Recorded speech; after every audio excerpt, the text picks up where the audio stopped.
Recording in progress. Bueno, para empezar, mi nombre es Ricardo Serna. Conmigo van a tener la clase de coyuntura económica los días martes. Les aclaro más o menos cómo es un poquito esta materia.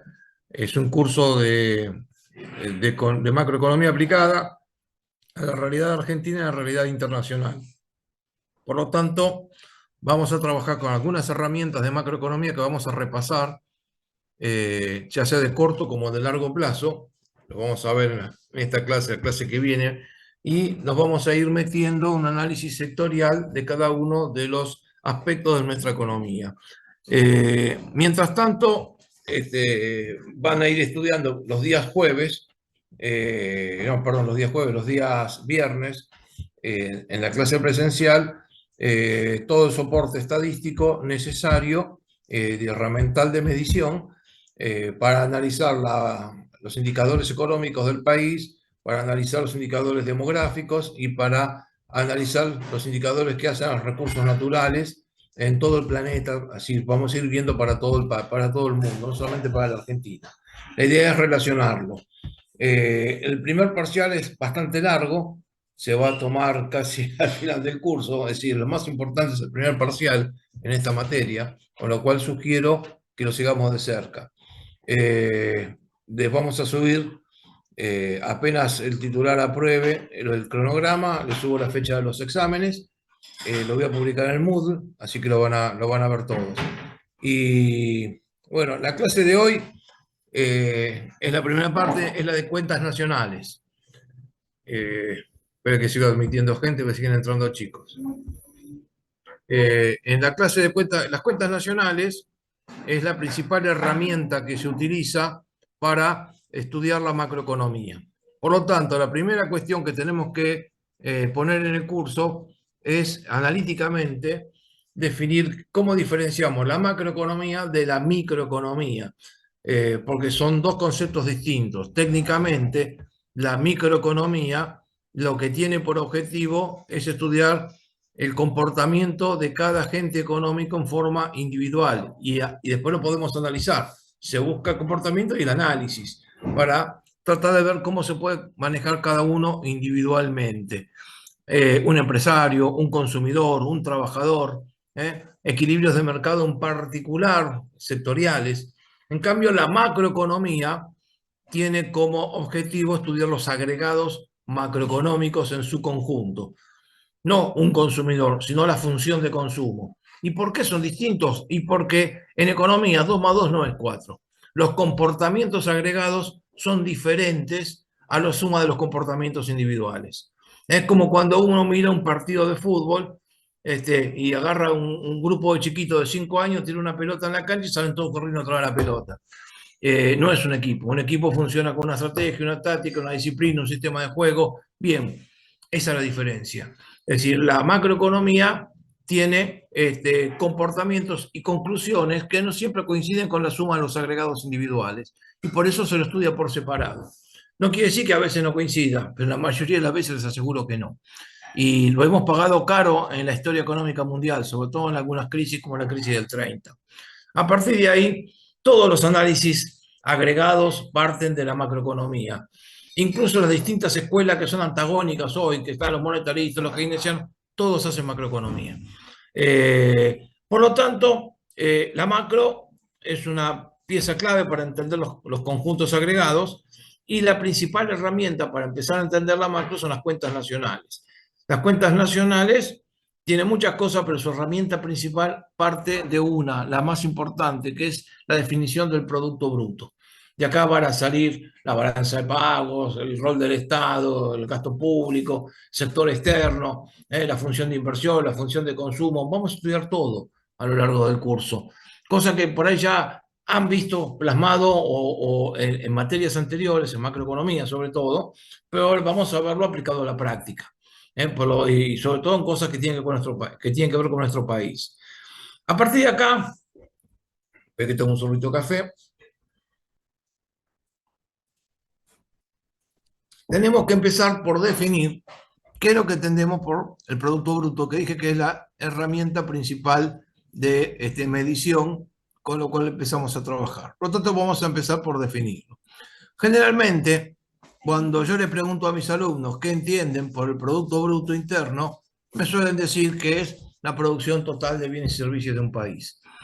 Les aclaro de entrada que esa definición está mal. No encaren nunca por ahí. La correcta definición del Producto Bruto tiene dos versiones básicas, las vamos a ver las dos dicen lo mismo, son sinónimos. Es, en primer lugar, se define el Producto Bruto como el total de bienes y servicios finales, resalten la palabra finales, producidos por una unidad económica en un periodo de tiempo determinado. La segunda definición, o podremos complementar esta, del Producto Bruto, es que el Producto Bruto es igual a la suma de los valores agregados generados por una unidad económica en un periodo de tiempo determinado. Bien, tenemos que ver qué estamos diciendo con esto. Lo que estamos diciendo es que la palabra principal en la primera definición es bienes y servicios finales. ¿Qué quiere decir un bien y servicio final? Que es en el proceso productivo, ese bien o servicio no tiene una modificación ulterior. Es la última etapa productiva. Entonces, lo que se hace es medir, en la Argentina se hace desde el INDEC, el Instituto Nacional de Estadísticas y Censos, desde el INDEC, a través de una muestra, tampoco se va a ver a todos los agentes económicos, muchas veces todos participamos en el Producto Bruto y no me vinieron a tocar el timbre en mi casa a ver tu Producto Bruto. Es una muestra que se hace, en donde se seleccionan la cantidad de bienes que van a componer la canasta de productos y servicios finales y se busca una muestra de su producción. Representativa, pero una muestra al fin. Esa es una estimación. Entonces se mide precio y se mide cantidad y se los multiplica. Y ahí tenemos el importe. Ese es lo que sería el Producto Bruto. Ahora, ¿cuáles son los productos y servicios? Aquellos que no tienen modificaciones ulteriores en el proceso productivo. ¿Por qué se hace? Lo van a ver fácil con un ejemplo, que se lo vamos a empezar, porque es más fácil que en la teoría. Si yo les digo a ustedes que vamos a fabricar una máquina, esa máquina que vamos a fabricar tiene tornillos, tiene chapitas, tiene bulones, tiene de todo. Fenómeno. Son partes, son insumos, son cosas que se fabricaron antes en otra fábrica. ¿eh? Por lo tanto, si nosotros calculásemos cuánto me salió cada chapita, cuánto me salió el tornillo, cuánto me salió, y después los meto todo en la máquina, estoy computando todo 2 o 3 veces. Entonces estoy sumando 2 veces o 3 veces lo mismo. Entonces está mal.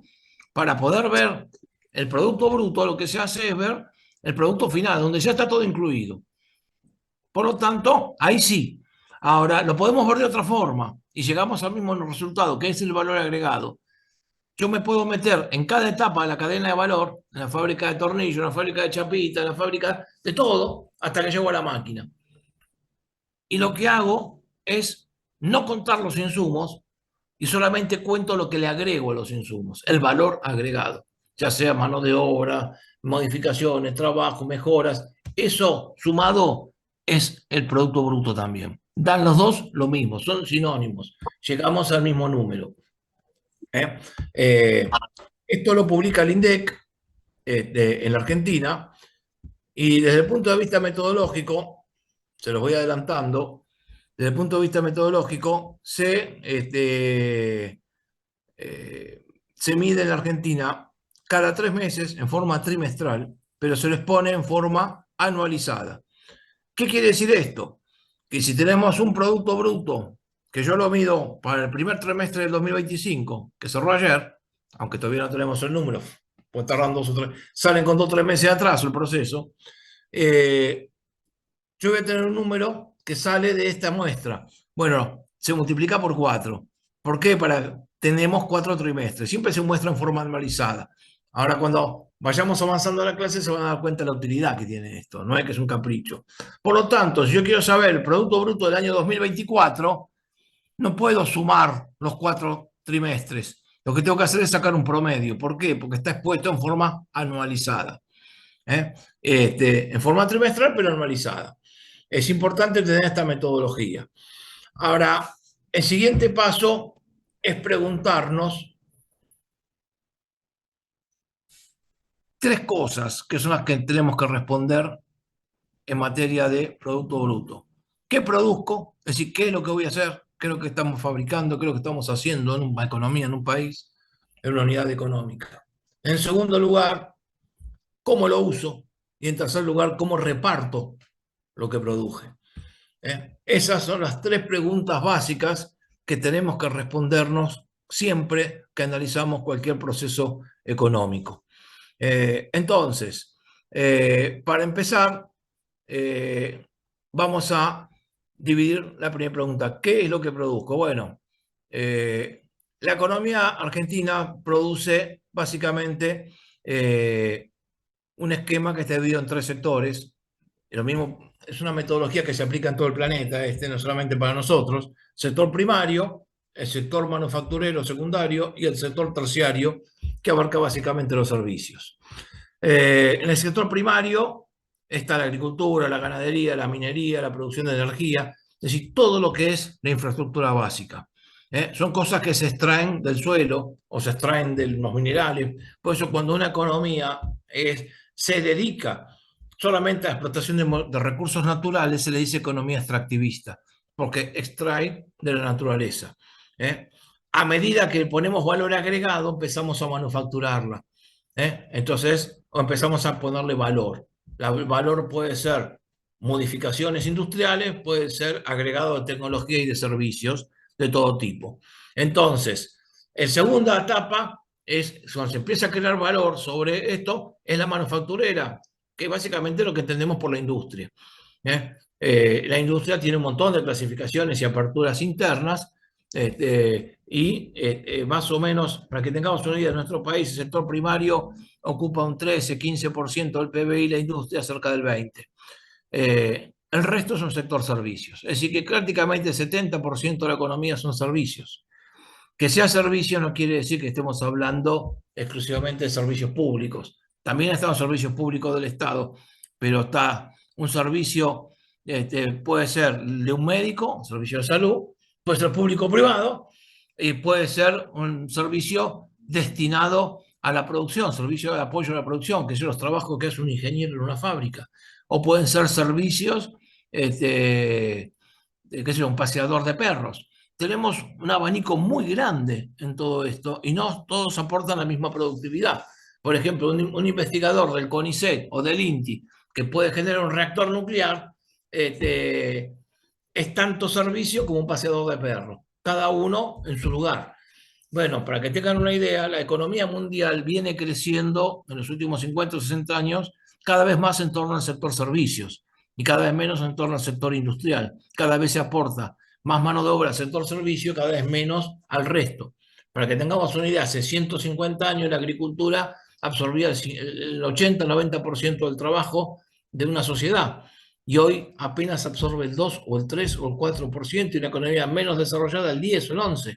Es decir, que para que vean, se ha ido mutando la composición del empleo que se produce a partir de acá.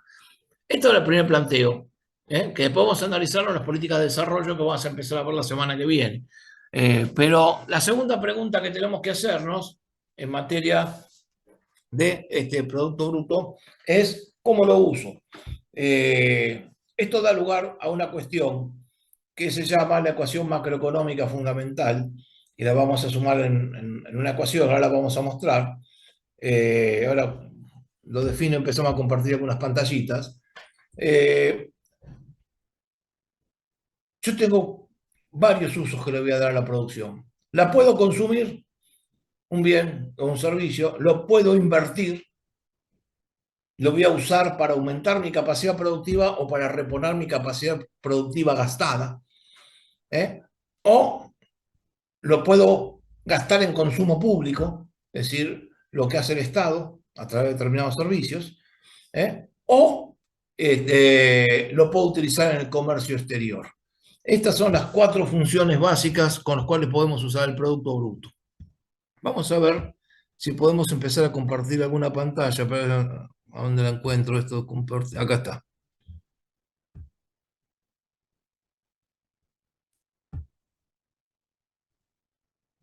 Elegimos, compartimos. Bueno, Ahí está la pantallita. Vamos a ir bajando un minuto. Les voy a mostrar primero la ecuación macroeconómica fundamental.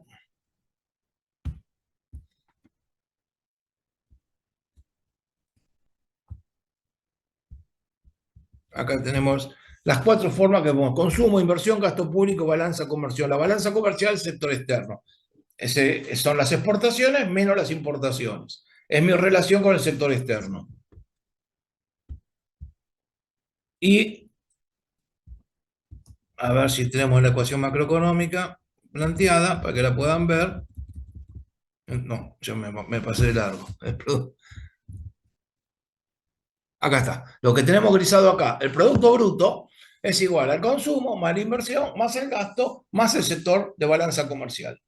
Esto grábenselo en la cabeza. Después vamos a darle algunas definiciones con respecto a esto. Vamos a volver sobre este punto. Se lo dejo planteado nada más ahora. La tercera forma que tenemos que analizar respecto al producto es cómo lo distribuimos. ¿Qué quiere decir esto? Que para fabricar un producto bruto, como cualquier cosa que hagamos, un producto bruto es el total de bienes y servicios finales, pero puede ser para hacer un producto solo. Cualquier cosa que hagamos en una economía, tenemos que tener mano de obra, capital, una serie de cuestiones, tierra, un empresario, ¿eh? Eso se llama factores productivos. Entonces, tenemos en una sociedad dos puntas. Para producir, nos agrupamos en empresas. No importa si sean privadas o públicas. No estoy hablando de ideología ni de política. Cuando uno quiere producir algo, se tiene que organizar para generar ese valor. Eso se llama empresa.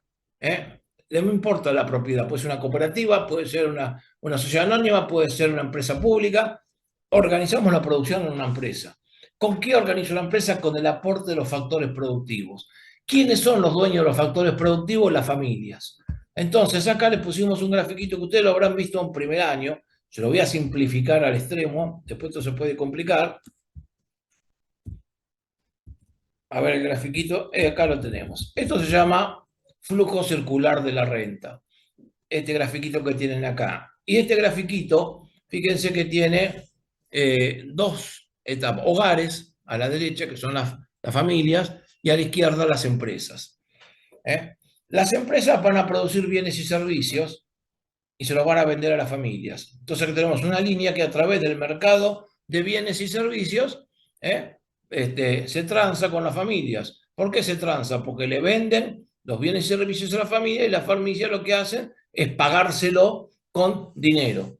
Ahora, ¿de dónde saca la guita la familia? Y la familia, los hogares, son los dueños de los factores productivos. Entonces acá hay otro flujo que va a través del mercado de factores. El mercado de factores, los hogares, las familias, le venden a las empresas sus factores productivos: el capital, el trabajo, la tierra y el factor empresario, que es el que toma el riesgo. Esto lo vieron en materias anteriores. A partir de acá, las empresas reciben los factores, los organizan y con eso hacen la producción de bienes y servicios que después la venden. Pero los hogares no te lo dan gratis, se lo tenés que pagar. Entonces hay un mercado de factores donde las empresas le pagan a los hogares por el uso de esos factores. Y después se lo devuelven en producción de bienes y servicios y los hogares se lo pagan con el dinero que recibieron por haber aportado los factores. Pues es un flujo circular, el dinero circula de una punta a la otra permanentemente. Este círculo que tiene este tamaño, en una economía que crece, cuando hay inversión y se agranda la capacidad productiva, se va agrandando el tamaño de este círculo. Fíjense cómo nos podemos hacer una idea gráfica de lo que es un proceso de crecimiento económico.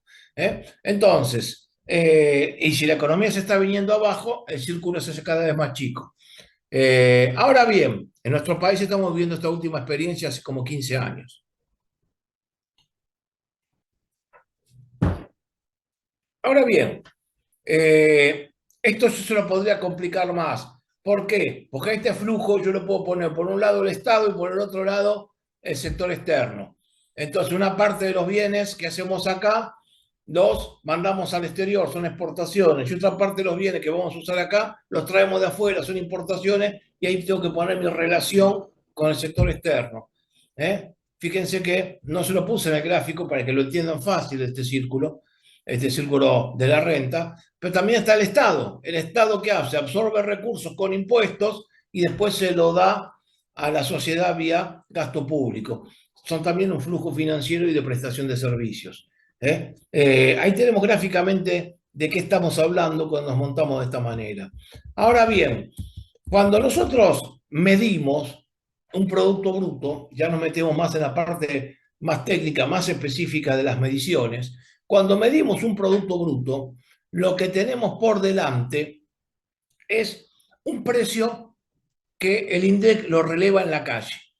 Ese precio adentro tiene de todo, desde los costos del salario, las cargas sociales, lo que salió, que llevas una verdulería, cuánto pagaste el kilo de zanahoria en el mercado central, cómo llegó la... El precio final tiene todo, la ganancia está ahí adentro, está todo metido ahí. Es lo que viene una persona que se llama un kilo de papa y es lo que va a relevar el INDEC.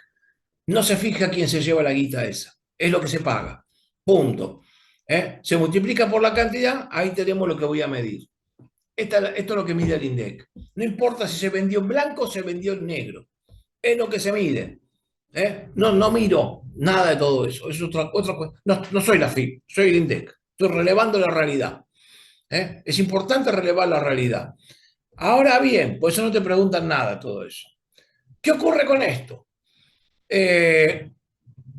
Ahora sí tenemos que empezar a descomponerlo. ¿Por qué? Porque no todo lo que estamos poniendo en un precio le va a quedar al productor. ¿Por qué? Porque muchos de estos son impuestos.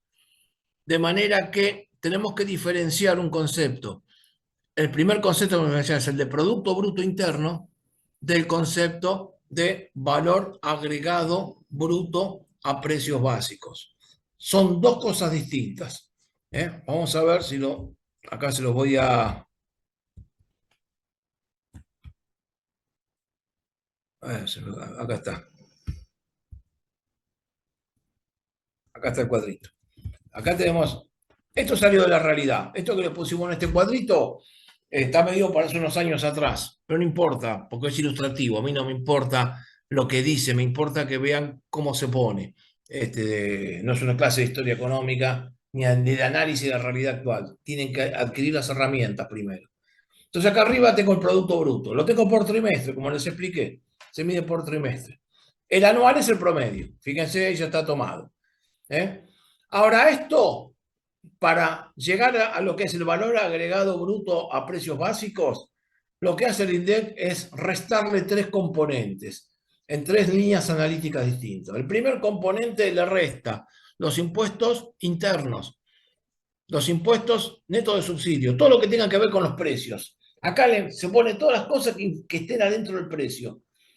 ¿Por qué digo esto? Porque voy a poner solamente en este análisis impuestos que peguen en el precio o subsidios que peguen en el precio, porque no son solamente impuestos, también hay subsidios en los precios. Entonces, ¿por qué lo digo? Porque si usted dice, bueno, impuesto a las ganancias, impuesto a los bienes personales, no van a los precios, son impuestos directos. Lo que impacta los precios son los impuestos indirectos, aquellos que se puede volcar al precio. Entonces, ¿qué vuelco al precio? Los impuestos internos, los ingresos brutos, los impuestos al débito y al crédito, los impuestos a las exportaciones. Estas son conceptos que están adentro de cada precio. Y esos impuestos que están adentro de cada precio, acá se los restamos. La segunda línea analítica, no porque sea distinta, sino porque es muy grande y hay que verla por separado, son los impuestos al valor agregado, el IVA. El IVA. Eso se computa por separado. Es tan grande que se computa por separado. Fíjense que si yo les muestro en cualquiera de estas líneas, el IVA es más importante que todos los impuestos juntos sumados del otro, de todos los que les mencioné recién. Y la tercera línea analítica son los impuestos a las importaciones, lo que vienen los aranceles, que obviamente es mucho menor, pero tiene incidencia porque determina mi relación con el exterior. Por eso se la mide por separado. Ahora el gobierno está bajando aranceles con un retraso cambiado porque quiere abrir la importación. Bueno, fenómeno. Eso no es inocuo, eso genera impacto en la economía local. Entonces es necesario medirlo siempre por separado. Cuando yo le resto todo esto al Producto Bruto, tengo el valor agregado bruto a precios básicos. ¿Qué importancia tiene este concepto? Que es la guita que le va a quedar en la mano al productor. Es decir, después de todo esto el IVA hay que pagarlo. Los impuestos internos hay que pagarlos, los ingresos brutos hay que pagarlos. Yo sé que a muchos se quieren quedar, porque no ven que entra bolsillo no lo quieren largar, pero esto no es del Estado. Si uno no lo paga, está cometiendo un delito. Bien, ahí tenemos el concepto del valor. Ahora, hay otro concepto que tenemos que meternos en la cabeza, que yo le dije, el producto bruto, el valor agregado bruto, precios básicos. Hay otro concepto, es el valor bruto de la producción o el valor total de la producción. En ese caso, cuando yo le decía que no puedo sumar los tornillos y después la máquina, porque estaría sumando dos veces lo mismo, si yo lo sumase así, como le estoy diciendo, todo tres veces lo mismo, estaría teniendo el valor total de la producción. El valor total de la producción menos el producto bruto me da el valor agregado. Perdón, me da el valor de los insumos. Entonces, o el valor total de producción menos insumos me va a dar el valor agregado o producto bruto. Ahí estas son las relaciones que tienen que ir teniendo. Y el valor agregado bruto, precios básicos, es ese PBI, que todavía más chico, menos estos tres conceptos. Ahí tienen la primera línea analítica que tienen que tener en cuenta. Ahora tenemos que seguir avanzando y para avanzar me queda por definirle los niveles, los distintos niveles de agrupamiento. Les decía que en la definición de producto bruto le pongo el producto bruto se mide para un periodo de tiempo determinado. Convencionalmente lo hacemos trimestral en la Argentina. No se mide ni mensual ni nada. O se expone trimestral o se expone anual. A partir de ahí yo puedo hacer todas las aglomeraciones temporales que se me dé la gana porque las puedo consolidar. Pero la unidad de medición es esa. A partir de acá queda definir qué entiendo por unidad o acumulación de cantidad de, eh, de unidades de medición. Por ejemplo, voy a medir una provincia, voy a medir el país, voy a medir un continente. ¿Cuál es lo mínimo que puedo medir? En lo máximo no tengo límite. Puedo medir el mundo. No tengo ningún problema. Eso se hace, de hecho. De hecho, van a verlo, las estadísticas las vamos a dar para estudiar, que son del Banco Mundial o del Fondo Monetario.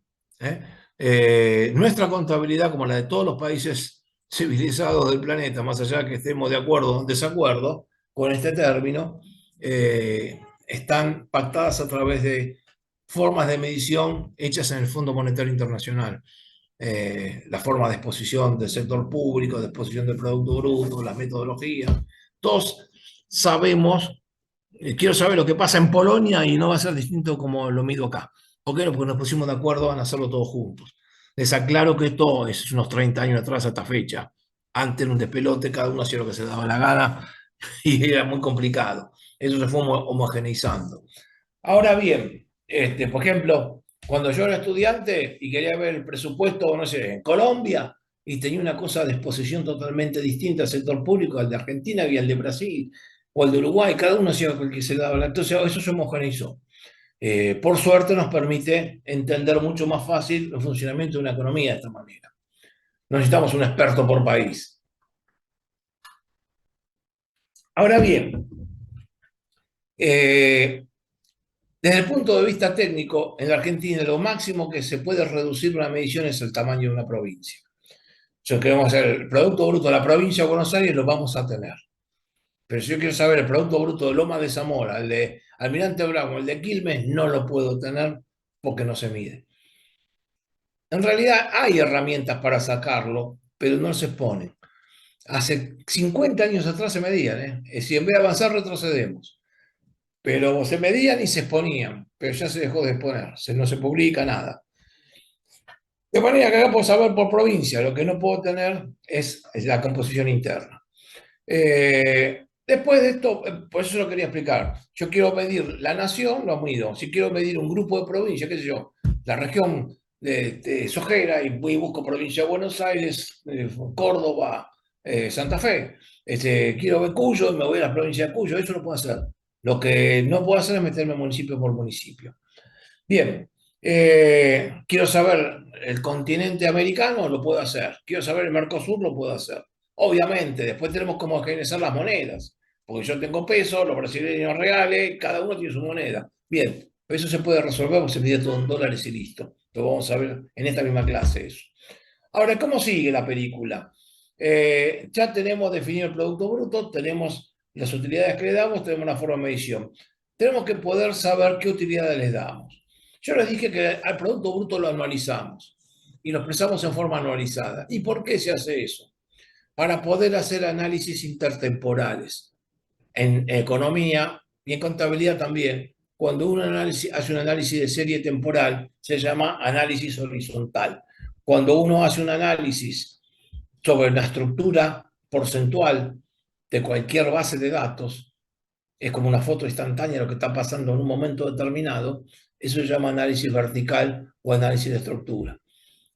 Entonces, si yo quiero ver qué pasa a lo largo del tiempo, hago análisis horizontal. Para hacer análisis horizontal, nosotros tenemos que comparar dos periodos de tiempo determinados.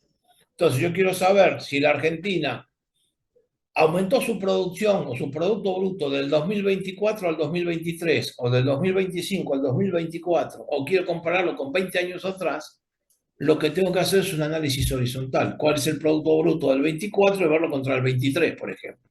Entonces ahí sé si tengo un Producto Bruto más grande o más chico. Les aclaro, del 24 al 23 el Producto Bruto cayó porque hubo recesión. Se manejó un ajuste económico muy fuerte y la economía tiene un Producto Bruto más chico que el 2023. Ahora estamos viendo si en el 2025 rebota, si no rebota, es un análisis que vamos a ver en la clase. Pero ¿cuál es el tema? ¿Por qué se los digo de esta manera? Eh, yo tendría que dividir los productos brutos y ya está. No, no, ya está, no. ¿Por qué? Y porque en el medio vivimos en un país con inflación. Y todos los países tienen inflación, poquito o mucho. Argentina tiene más, pero tiene inflación como todos los demás. Por lo tanto, no se puede tomar la medición del Producto Bruto Valor de Mercado, que es lo que releva el INDEC, y dejarlo ahí. ¿Por qué? Y porque en el medio tenemos que sacarle el efecto de los precios, se llama efecto precio, y diferenciarlo del efecto cantidad. Para esto, ustedes en las contabilidades privadas lo que hacen es hacer un ajuste por inflación. Hacen un ajuste por inflación y expresan todo en moneda homogénea. Generalmente expresan todo en moneda homogénea del último periodo cerrado. Van a hacer un balance del 2024, que es el último cierre, el 31 de diciembre del 24, y lo reexpresan toda la contabilidad a esa fecha. Está el ajuste por inflación. Acá no nos movemos igual. Lo que se hace es expresar en moneda homogénea, sí, pero lo que se hace es poner un año base. Se elige un año base y se expresa todo en monedas de ese año base. Entonces, vamos a poner un cuadrito por acá, que lo van a entender fácil, se lo voy a mostrar. Gracias a Dios no tengo que llenar un pizarrón con esto ahora. Este cuadrito. Acá tienen. ¿Cómo se calcula un Producto Bruto a precios? A ver, espera, se me fue un cuadrito. Acá está. Acá tenemos este cuadrito. Fíjense, el Producto Bruto, un ejemplo viejísimo. Yo quiero mirar el 2006 contra el 2007. Entonces, yo tengo PBI del 2006 y aquí va a ser igual. A la suma de cada uno de los sectores, tenemos sector 1 hasta sector N, no me importa, o sector I hasta sector B, qué sé yo, no me importa la cantidad, como lo nombramos, son un montón de sectores que componen la economía, de productos, son más de 1000 y pico de productos. Entonces, precio por cantidad, la X es por, es un signo de multiplicación, de ese producto por la cantidad comercializada. Eso me da, para cada sector lo sumamos en pesos y tenemos, porque estoy sumando desde bananas hasta barras de acero. Entonces la única forma de homogeneizarlo es en moneda. Se pide en pesos, precio por cantidad. Ahí tenemos el Producto Bruto del año 2006. Y yo quiero ver el 2007, hago lo mismo, moneda del 2007. Si yo quiero ver cómo varió la economía, le hago la variación del PBI a forma directa. Entonces saco la diferencia, cuánto aumentaron los precios y cuánto aumentó la cantidad dividido precio, cantidad dividido cantidad, que es la tercera línea que tenemos acá, que es la variación. Esa es la variación a precios corrientes, pero eso tiene mezclado el efecto precio y el efecto cantidad. Entonces, yo no puedo decir que la economía creció porque el Producto Bruto del 2007 es mayor que el 2006, porque a lo mejor la economía del 2007 tuvo una inflación del 100% y el PBI creció un 90%. Y si el PBI creció un 90% y los precios fueron del 100%, quiere decir que la economía cayó un 10%. Entonces, ojo, que hay que saberlo diferenciar. Entonces lo que se hace para hacer esto es todo lo que le estoy mostrando acá, que está expresado. Fíjense, el 2006 toma el precio del 2006 y el 2007 toma el precio del 2007. Bueno, lo que hago es buscar un año base y poner todo en moneda de ese año base. Los precios que voy a poner en el cálculo, que el INDEC lo tiene, son los precios que existían para cada uno de los productos en el año base. Entonces, hasta el año 2016, el año base era el año 93. Después del 2016 se puso el año 2004. Entonces acá, como esto es un ejemplo, podemos usar cualquiera, porque yo estoy explicando cómo se calcula un año base. Entonces, bajo para abajo, ¿para dónde voy a bajar? Y acá tenemos, el año 2006, fíjense, pongo el precio que había en el año 93, pero lo multiplico por la producción del 2006. Y así lo hago para cada uno de los componentes del PBI. Y lo mismo hago en el 2007. En vez de tomar el precio del 2007, tomo el precio del 93 y lo multiplico por la cantidad que existía en el 2007. Y ahí tengo el Producto Bruto del 2007 expresado en moneda del año 93. Cuando, fíjense, yo hago un análisis de variación, si yo hago la variación PBI de 2007 contra el PBI de 2006, a ver si es más grande o más chico, la variación de los precios es cero. ¿Por qué? Porque es del año 93 contra el año 93. Lo único que tenemos variaciones en las cantidades. Por eso que cuando yo lo hago de esta manera, tengo lo que se llama el efecto cantidad. Reexpreso moneda de un año base y lo único que se varía son las cantidades cuando hago el análisis de variación. Entonces ahí tenemos. ¿Cómo se hace este análisis de variación? Lo tenemos acá expresado de dos formas alternativas que dan lo mismo. El PBI del 2007, menos el PBI del 2006, dividido el PBI del 2006 por 100. Esa es la primera fórmula de calcularlo. Esto lo podemos hacer a valores corrientes o a valores constantes. Es lo mismo. Estoy explicándole cómo haces un cálculo de variación. Y la otra forma es haciendo PBI del 2007 dividido PBI del 2006 menos 1%. También tenemos la tasa de variación. Puede ser la moneda corriente o moneda constante. En la moneda constante lo hacemos siempre sobre un año base. En ese caso lo que obtenemos es el efecto cantidad. Ahora, ya que tenemos definido esto, vamos al siguiente paso analítico. En el siguiente paso analítico podemos definir lo que se llama el deflactor implícito. ¿Qué es el deflactor implícito? Es la inflación de toda la economía que existe entre el año corriente y el año base. Eso grábenselo. Por ejemplo, estamos midiendo el 2007 contra el 93. El año base es el 93. Bien, yo tengo que saber toda la inflación que hubo entre el año 2007 y el año 93. Eso es más deflactor implícito. Entonces, es fácil de calcular, porque ¿saben lo que se hace?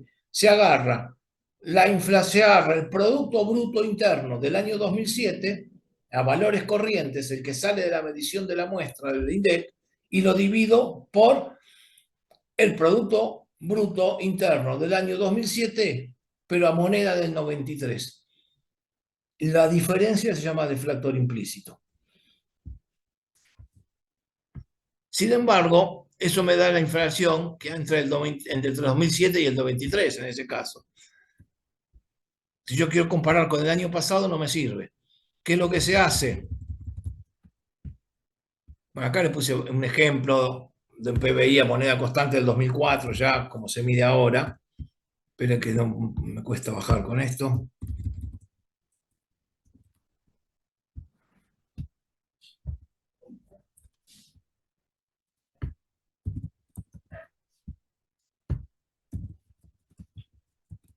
¿Qué pasa que no baja?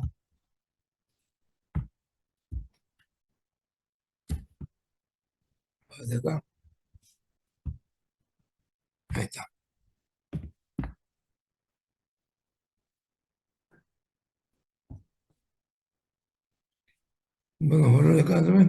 Bueno, el punto es el siguiente. Yo les voy a dar ahora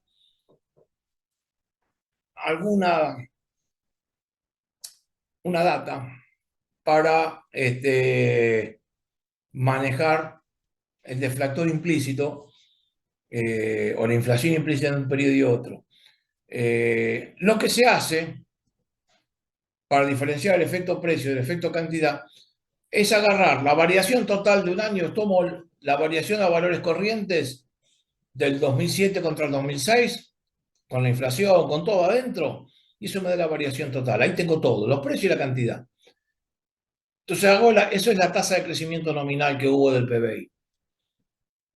Si eso se lo divido a la tasa de crecimiento real, es decir, a la que existió en el PBI deflactado contra el PBI deflactado a precios base del 93, que es el efecto cantidad, divido efecto total dividido efecto cantidad, y la diferencia o ese cociente da el efecto precio, y ese es el deflactor implícito de un año a otro.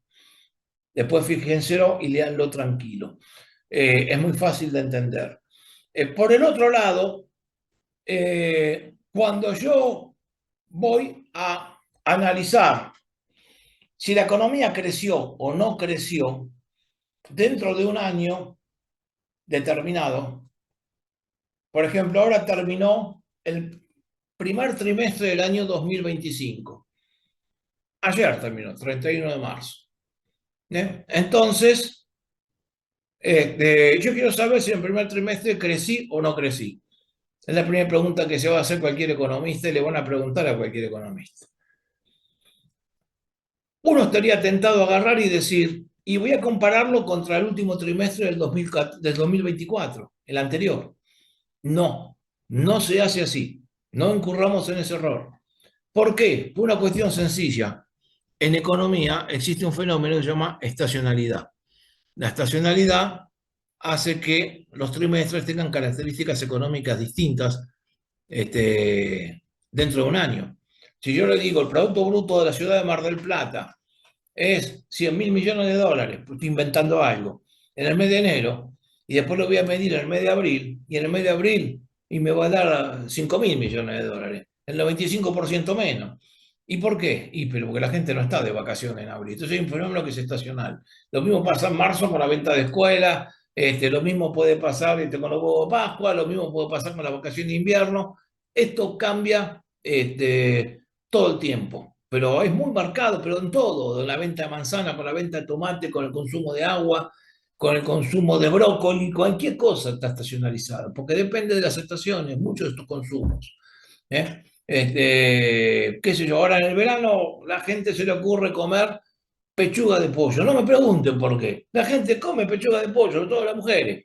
Pechuga de pollo, pero está toda la gente que trae los pollos enteros, no venden las patas y todo el mundo lleva las pechugas. Entonces las pechugas están por la nube y las patas te las tiran por la cabeza. Aprovechen el consejo.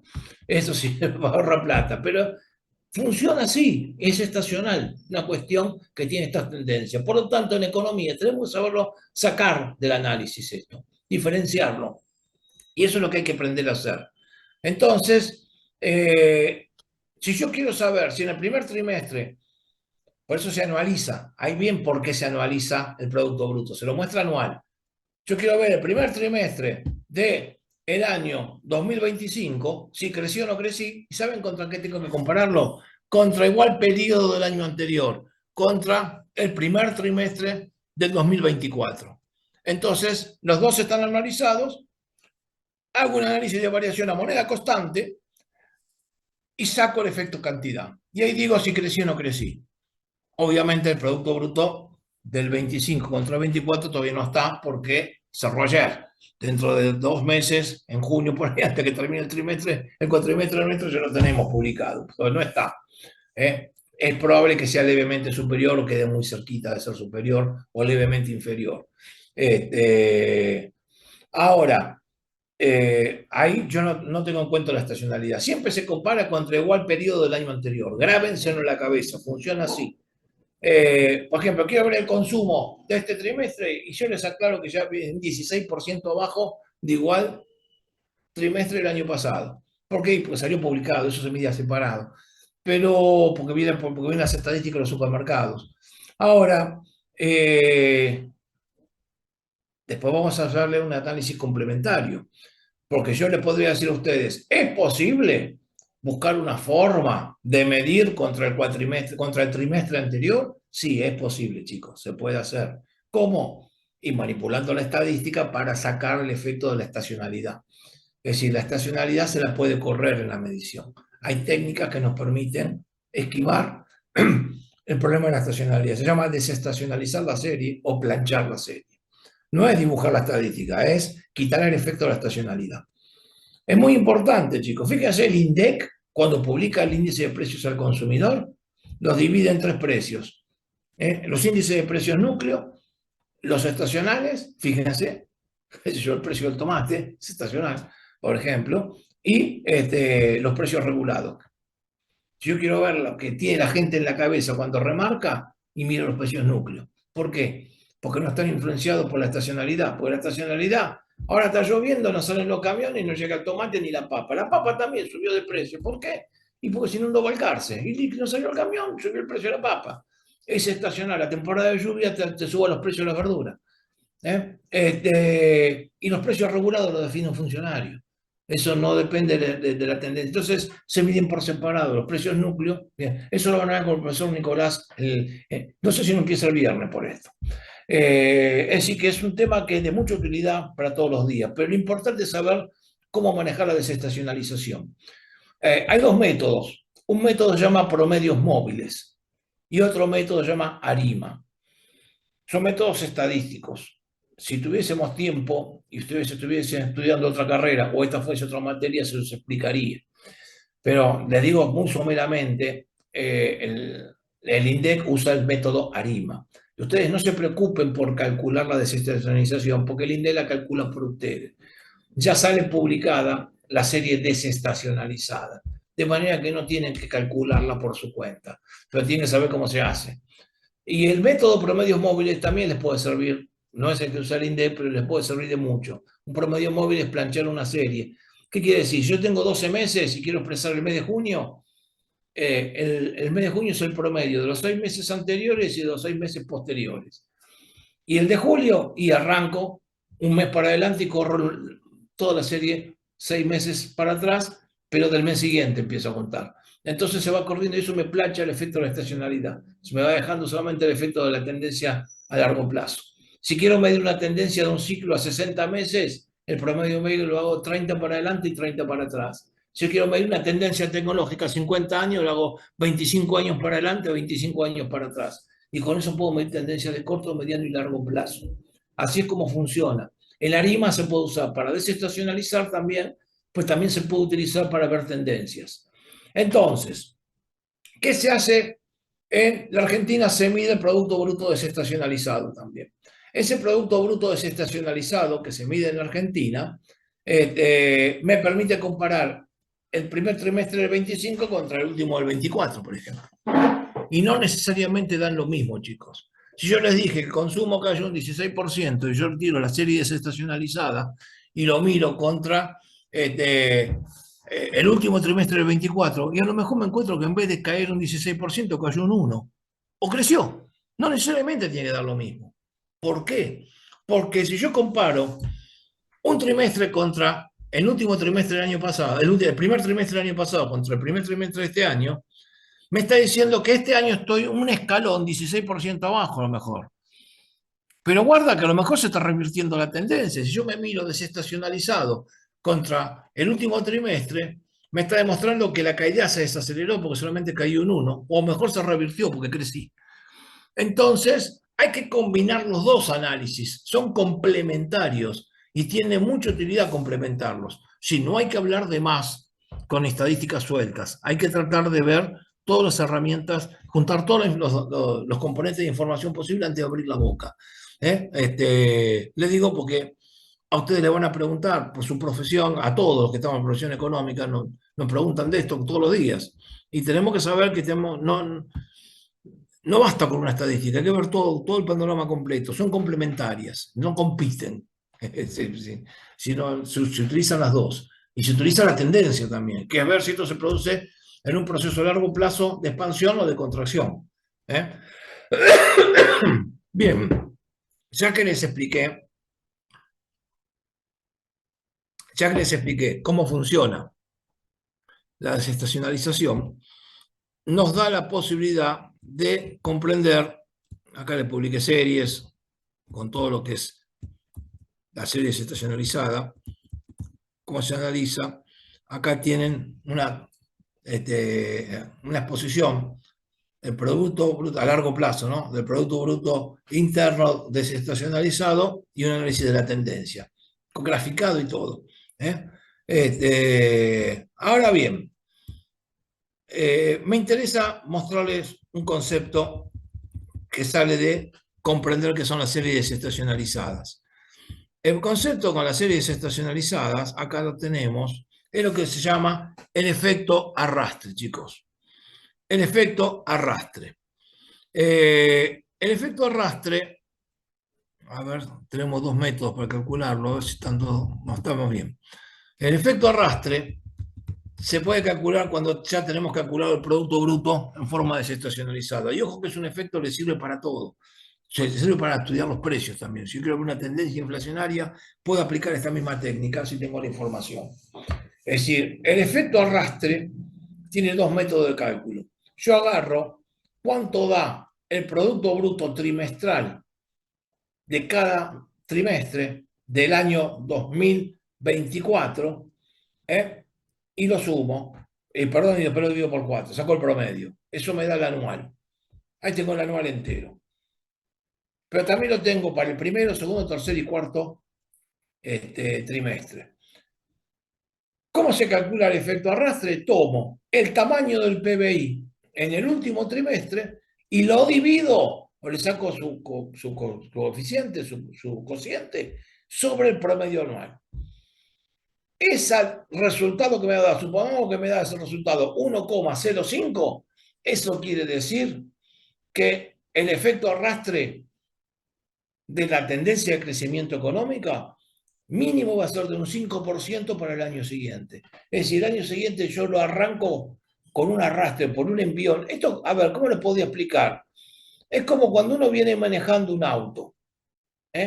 Uno viene manejando un auto y va a 100 kilómetros por hora y pisa el acelerador para llegar a 150. Ya sabemos que antes de llegar a los próximos 10 metros mi velocidad va a ser mayor a 100. ¿Por qué? Porque pisé el acelerador. Ya por inercia vengo más rápido.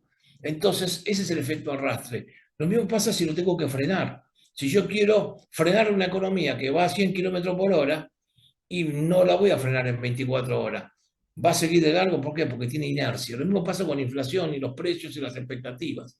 Ese efecto arrastre se mide técnicamente, como les dije recién, se toma el Producto Bruto del último trimestre y se lo divide por el promedio de ese año. Entonces tomo el último trimestre del 24 contra el promedio del 24 y me dice si espero que la economía crezca o no crezca, no impacte sobre el 2025. Si yo veo que el último trimestre empieza a rebotar la economía, más probable que vaya con el resto positivo, está por encima del promedio. Si el promedio está por encima del último trimestre, el efecto arrastre va a ser negativo. Esa es una fórmula de cálculo. Hay otra fórmula que hace con tasas de variación, no necesariamente da lo mismo. Acá le puse en este gráfico, le puse ejemplos numéricos de la realidad. Y acá le puse cómo calcularlo. Acá está la fórmula, ¿ven? Le puse cada trimestre un ejemplo para hacer unos años atrás, cómo se calcula por trimestre, sale el promedio anual, y se supone que ahí le da a ustedes el efecto arrastre para el año siguiente, va a ser el cálculo que hicimos. Bien, ahora puedo hacerlo con otro método. Se puede tomar una tasa de crecimiento.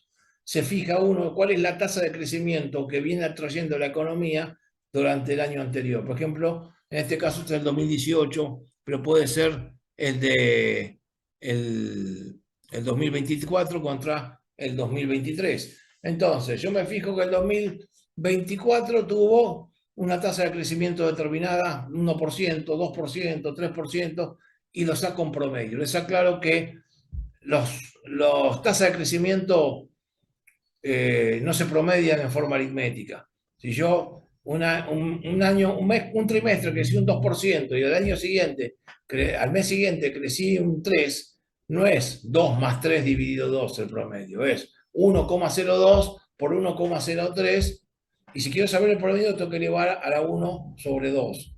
Si tengo 4 trimestres, tengo que hacer la 1 dividido 4.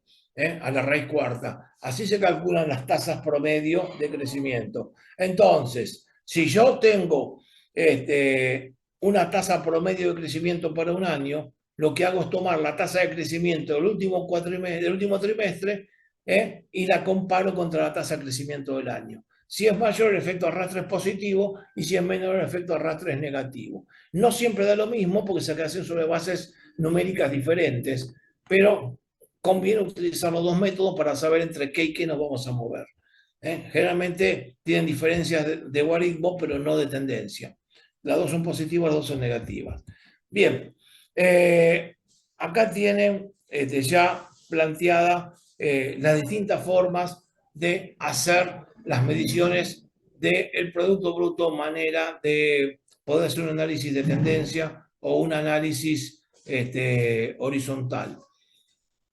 Lo que queda por ver ahora, para terminar de ver el tema Producto Bruto, que no es lo último que vamos a ver, es algunas características. Que es, en primer lugar, el Producto Bruto por habitante. ¿Y por qué? Y pues, a ver, chicos, si yo les digo a ustedes que la economía china es más grande o más chica que la economía de Noruega.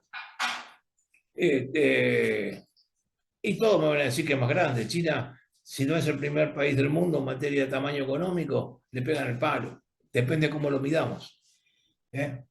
Ahora, si yo le digo a ustedes, ¿le parece que un chino es más rico que un noruego? Y todos me van a decir, no, los noruegos le va muy bien. ¿Y por qué? Y porque si bien el Producto Bruto de Noruega es infinitamente más chico que el de China, en Noruega hay 5 millones de habitantes y en China hay 1.500.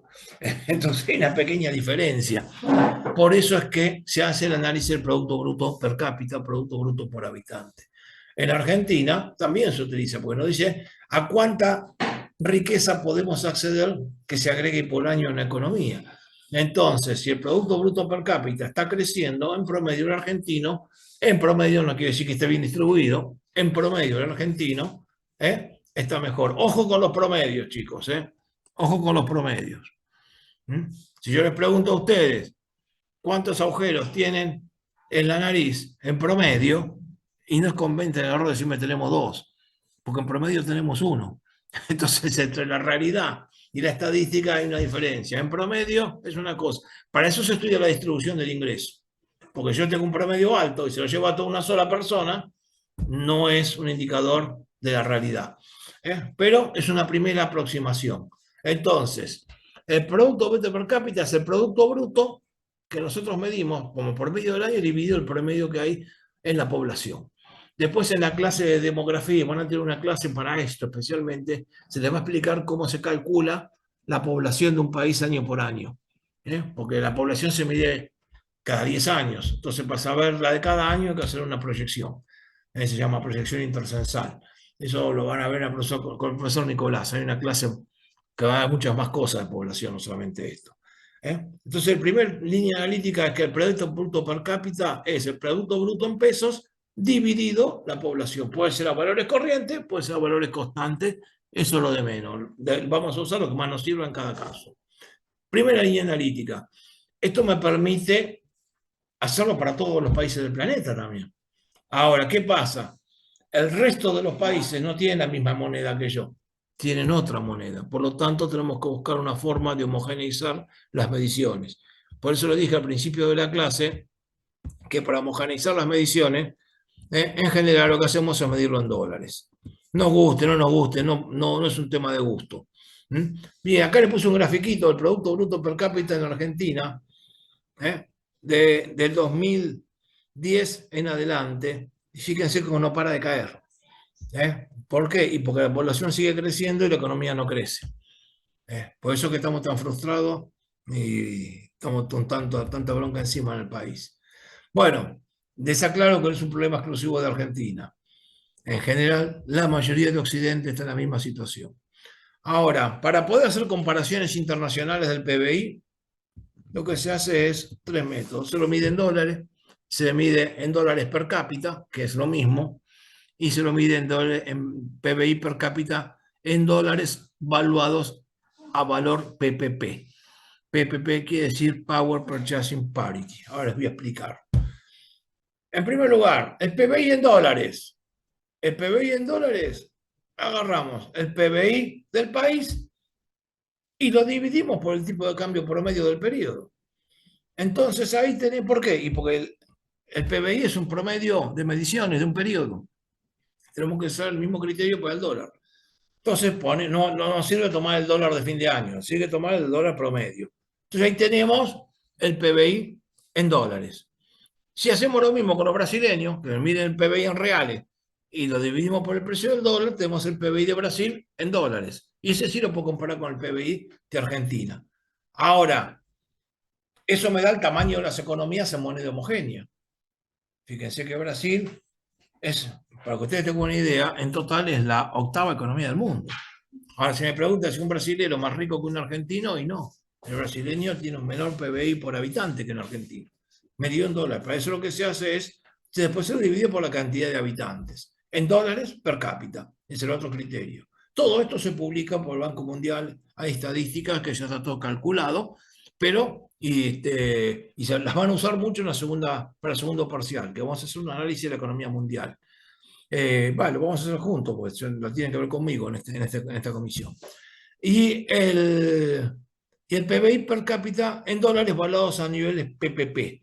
Bueno, esto PBI per cápita en dólares puede ser per cápita, puede ser PBI total de un país a valores PPP. ¿Qué quiere decir PPP, Power Purchasing Parity? Quiere decir paridad de poder de compra o paridad de poder adquisitivo. ¿Por qué? Y porque, a ver, no vale lo mismo un bien en un país que en otro. Tienen precios relativos totalmente diferentes porque dependen de la riqueza del país y cómo tiene distribuida la plata y de su cultura y de cómo tiene distribuido el ingreso. Entonces, si ustedes van a comer un plato de arroz en el centro de Nueva York, y a lo mejor les sale $10 el plato de arroz, y lo van a comer en Calcuta, en la India, y les sale 10 centavos de dólar, el mismo plato. ¿Y por qué? No es un tema de si la moneda es más cara o más barata, es una cuestión cultural y es una cuestión de poder adquisitivo. Los precios relativos son diferentes. Yo me acuerdo cuando hace unos años vi una película que estaba de moda, dos películas, y una llamaba Viajes Censurados para adolescentes y otra decía Euro Viajes Censurados. Y había una escena que se habían quedado los chicos, los pendejos se habían quedado sin un mango en Europa, que tenían 10 centavos de dólar y estaban en Europa Oriental. Y entran a un hotel 5 estrellas y le dicen, tengo 10 centavos de dólar. Y claro, los tipos salían del comunismo, vieron 10 centavos de dólar y se eran millonarios. Y porque con eso compraron el hotel, más o menos. Bueno, eso es lo que pasa a esas diferencias. Un país que tiene mucho arroz, come arroz y el arroz es barato. Y un país que tiene consumo de lujo, el arroz es algo exótico, a lo mejor. Entonces va a salir distinto. Hay precios relativos diferentes. Si yo mido como si todos estuviéramos en Estados Unidos, podríamos decir, un chino estaría muerto de hambre, porque hasta hace 20 años vivía con $300 al año, o un hindú. Y sin embargo vivían. Y no solamente vivieron, sino hicieron potencias a su país, hicieron potencias nucleares militares encima. Ambos son potencias nucleares. Entonces, ¿qué pasa? Hay que saber poner las cosas en su lugar para sacar conclusiones correctas, porque no es lo mismo un dólar en la India que un dólar en Estados Unidos, se compran cosas diferentes. Y hay que medirlo así. Aspirar a lo contrario es pegarse un tiro en los pies. Por eso que nosotros estamos cometiendo muchos errores diciendo que tenemos que pagar el gas lo que vale en el mundo. ¿Cómo vas a pagar el gas lo que vale en el mundo si estamos podridos en gas? Que lo paguen los japoneses lo que vale en el mundo, que no tienen una gota de gas. ¿Cómo nosotros que estamos llenos de gas vamos a pagar lo mismo que los japoneses? Es decir, estas son estupideces. Acá el gas tendría que ser recontra regalado y barato. ¿Por qué? Porque tenemos un montón. Y lo que sale producirlo, tenemos que venderlo para generar electricidad. No, hacemos todo lo contrario. Entonces no somos competitivos en nada. Entonces después decimos que no tenemos industria. No, no tenemos cerebro para programar un país, que es distinto. Entonces, esa es la diferencia. Entonces, si yo les digo a ustedes, voy a medir el Producto Bruto a valores PPP, en dólares. para cada uno de los países le da una conclusión terrible. El primer país del mundo es China, muy por encima de Estados Unidos. Ahora, si lo mido en dólares pelado, Estados Unidos es la primera economía del mundo. Ahora, eso no quiere decir que el dólar el PBI per cápita de China, a valor PPP o valor común, sea mejor que el de Estados Unidos, porque no lo es. Después eso lo vamos a estudiar para el segundo parcial. Vamos a tener un montón de cuadros analíticos bastante contundentes que les van a abrir la cabeza sobre cómo funciona el planeta en ese sentido, con números, con estadísticas, y después vamos a dar herramientas analíticas. Pero primero tienen que tener las herramientas. Tenemos que saber técnicamente qué estamos hablando antes de opinar. Bien, estos son los conceptos que hacen al Producto Bruto. Ahora que tenemos definido todos los escalones del Producto Bruto, podamos ir metiéndonos en la ecuación macroeconómica fundamental, que es, a ver, ¿dónde está? Esto es todo lo que se expliqué recién, pero que bajamos. Una cosa que no les dije es el Producto Bruto Potencial, me lo estaba comiendo. Chicos, ¿qué es el Producto Bruto Potencial? Acá tengo un grafiquito que calculó la Secretaría de Programación Macroeconómica, es un trabajo que hicieron en el año 2016, que muestra la tendencia del ciclo económico respecto al PBI potencial. El PBI potencial en Argentina no se mide. Es una porquería que no se mida, deberíamos medirlo. ¿Qué nos permite el PBI potencial? Nos permite entender si estamos produciendo al tope de nuestra capacidad productiva o no. Es decir, si yo puedo producir 100.000 unidades, ¿cuántas estoy produciendo? 90.000, estoy un 10% abajo. Ahora, si yo tengo mi demanda en 110.000, quiere decir que estoy demandando más de lo que puedo producir. Puedo, y si durante un tiempo se puede, forzando las máquinas, haciendo las extras, y cuando no se puede, se empiezan a importar bienes. Entonces podemos consumir por arriba de lo que podemos producir, sí, durante un tiempo. Miren, chicos, un ejemplo que yo se los puse por ahí cuando se muestra la macroeconomía argentina, pero se va a ver más claro después, cuando que veamos la ecuación macroeconómica fundamental. Cuando se consume por encima de lo que se puede producir, no solamente consume, se gasta. Puede ser inversión, puede ser consumo, puede ser gasto público, por encima de lo que se puede producir, y podés hacerlo durante un tiempo. Por ejemplo, en el gobierno de Macri, en el gobierno de Cambiemos, la economía, 8 puntos del PBI, gastaba por encima, acá hay uno que quiere entrar y yo me olvidé de admitirlo, pero un cachito, gastaba 8 puntos del PBI por encima de lo que producía. ¿Y eso qué es? Es déficit comercial. Ahora lo estamos teniendo de nuevo. Ahora, ¿qué hizo? Se endeudó, se pagó con deuda. Es decir, lo podés hacer durante un tiempo, después se termina el carnaval y explota todo. En el gobierno de Cristina era muy parecido. También, después quiso ajustar el 2015 y perdió las elecciones. Pero el 2011 al 2015 se vivió por encima de sus posibilidades. ¿Y qué pasó? No se endeudó porque ese gobierno trató de no tomar deuda.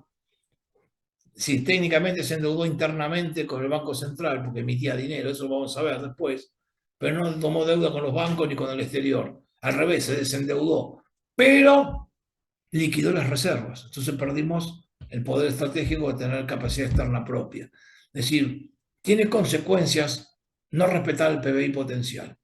Como no se mide más, podemos sacar un aproximado del PBI potencial. ¿Qué es lo que se hace acá para saber cómo estamos parados? Miramos dos cosas. Si estamos cerca o no del PBI. No lo mide el INDEC. Lo medía hace unos años atrás. En el 2004 se dejó de medir. El PBI potencial se puede uno mirar dos cosas que van a aprenderla con el profesor Nicolás. Por ahí este mismo viernes ya empieza. Uno es la UCI, que es la utilización de la capacidad instalada. Si nosotros tenemos la UCI en un nivel parecido al 82% de la economía, del total de la capacidad instalada, quiere decir que de cada 10 máquinas usamos 8,2, se puede decir que ahí estamos produciendo al tope de nuestra capacidad. Y lo otro que tenemos que mirar es la utilización de mano de obra. Si nuestro nivel de desempleo es del 6% aproximadamente, estamos a pleno empleo.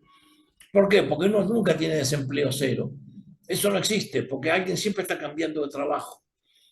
O porque no le gusta, porque lo echaron por fricciones, se llama desempleo friccional. En la Argentina esa tasa tiende a ser cerca del 6%. No es así para todos los países. En Estados Unidos es el 4%, si va en Alemania es el 8%. Son características de cada país. Son decisiones de organización interna, organización política, o formación del mercado laboral. En la Argentina la tendencia viene así. Digo que si ustedes ven que se están pasando del 6 para abajo, tienen 5% de desempleo, el mercado laboral se está recalentando. Ojo, que tener un 5 o 6% de desempleo no quiere decir que toda la gente tiene trabajo. Porque la tasa de desempleo, como van a ver con el profesor después, mide la relación entre la gente que está buscando trabajo y la gente que trabaja. No es lo mismo, porque vos por ahí ya decidiste no buscar más trabajo y no vas a laburar nunca en tu vida y no figurás como desempleado.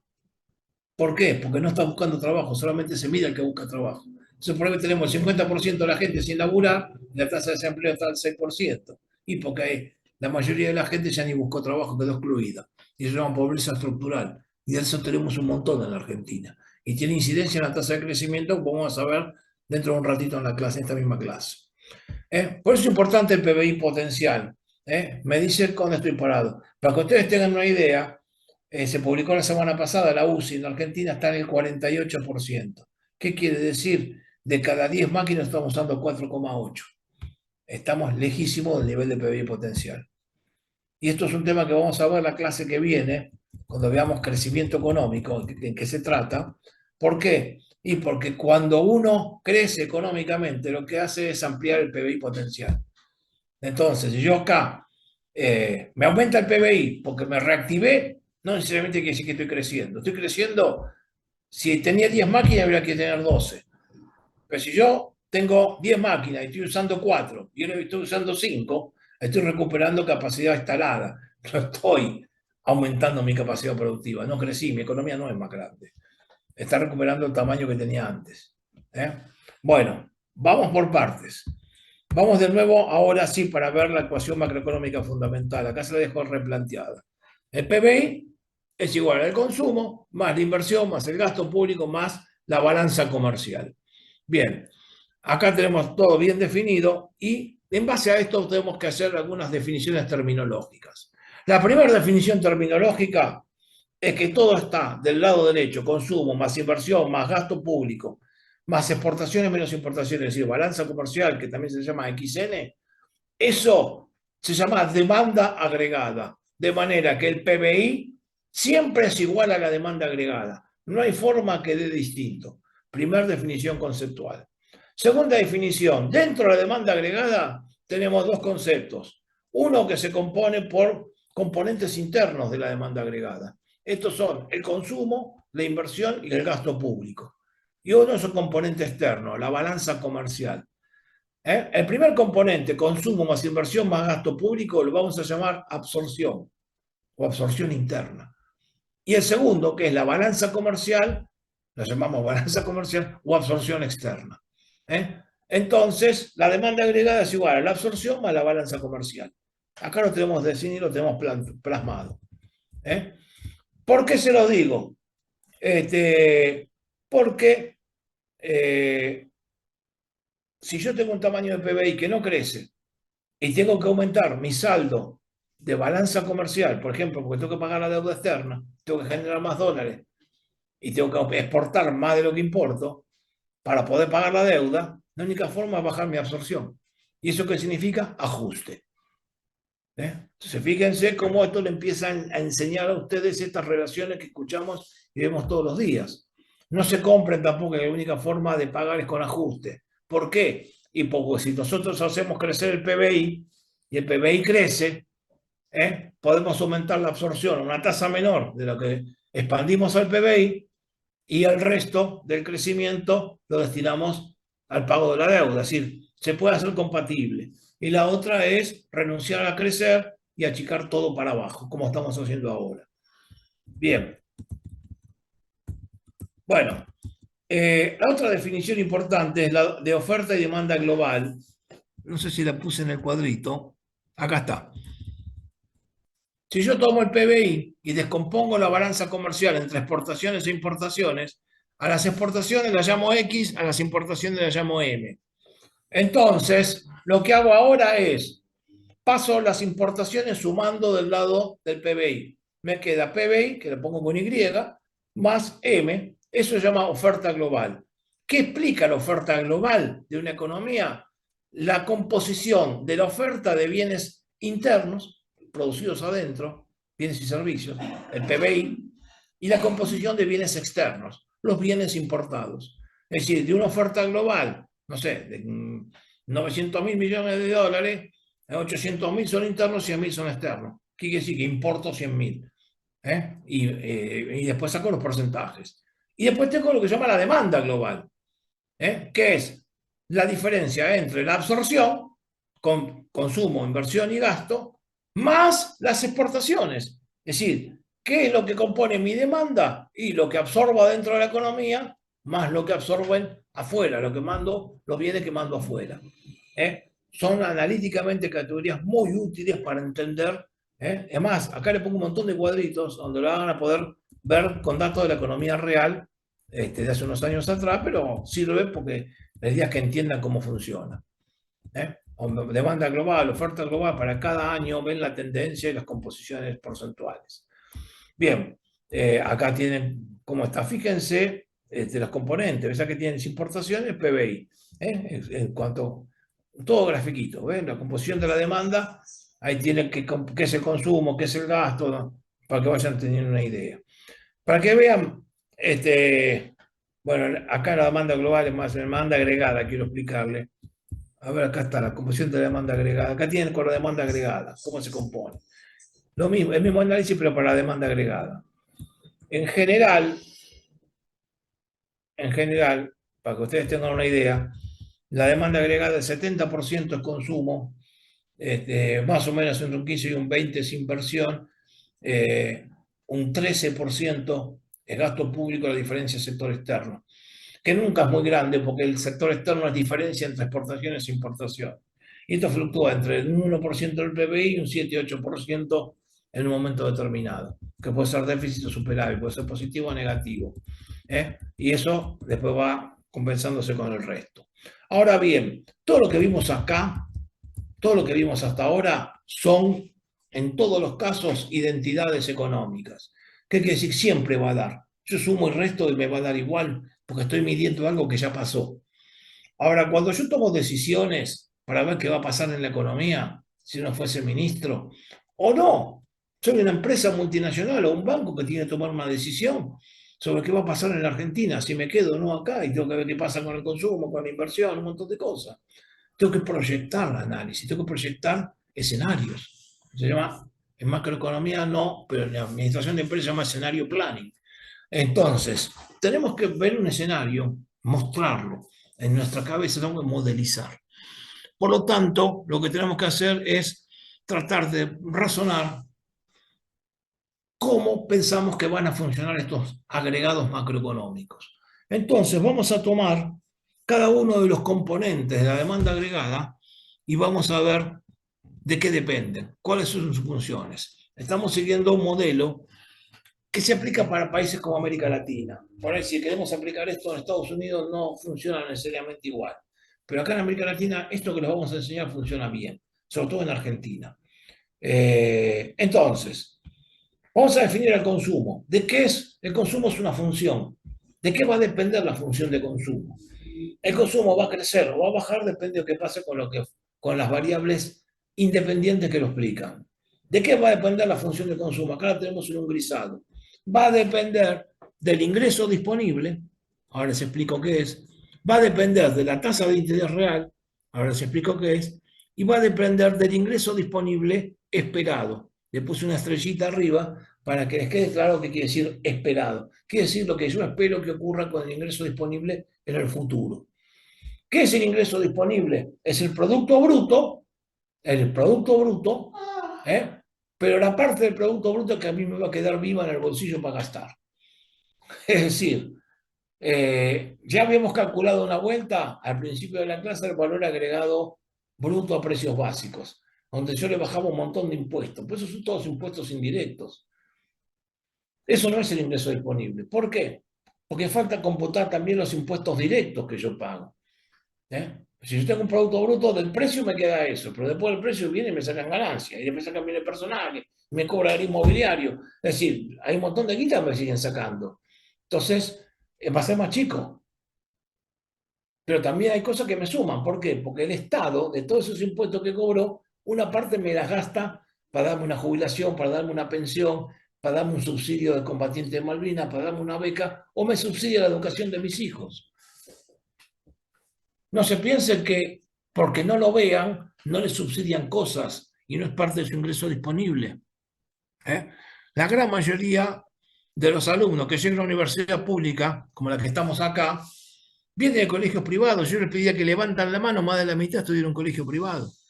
Y esos colegios privados, en el 99% de los casos, por lo menos si no están en una universidad pública, tienen subsidiados los salarios y gran parte de su infraestructura. Y entonces uno pagaba una cuota, sí, pagaban una cuota, pero ¿qué cuota pagaban? 40.000 pesos, 50.000 pesos, no pagan 2 millones de pesos, como pueden pagar un bilingüe. Pagan eso. ¿Y por qué? Y porque los salarios los paga el gobierno. Entonces están subsidiados. Está subsidiada la luz, está subsidiado el colectivo, está subsidiado el tren, está subsidiado el gas. No quiere decir que esté bien o mal, le explico qué es. Es así. Entonces, después veremos si es correcto o no es correcto, o cómo debería ser. Lo vamos a discutir en la clase de estudio, no es un tema de esta materia. No es un tema de esta materia. Tendría que estudiar en finanzas públicas, pero lo han sacado. Pero el punto es que ustedes tendrían que después discutir qué es lo que sería correcto hacer o hacer políticas públicas. Pero lo importante es que hoy, en el sistema que tenemos, gran parte de los consumos que ustedes están subsidiados son parte de su ingreso disponible. Ese ingreso disponible, entonces, es igual al Producto Bruto menos el total de impuestos más los subsidios que reciben. Acá quiero hacer una disquisición concreta, técnicamente hablando. Los impuestos directos es dinero que ustedes le pagan al Estado a cambio de nada. ¿Por qué a cambio de nada? Porque el Estado no tiene la obligación de una contraprestación. No estoy hablando políticamente.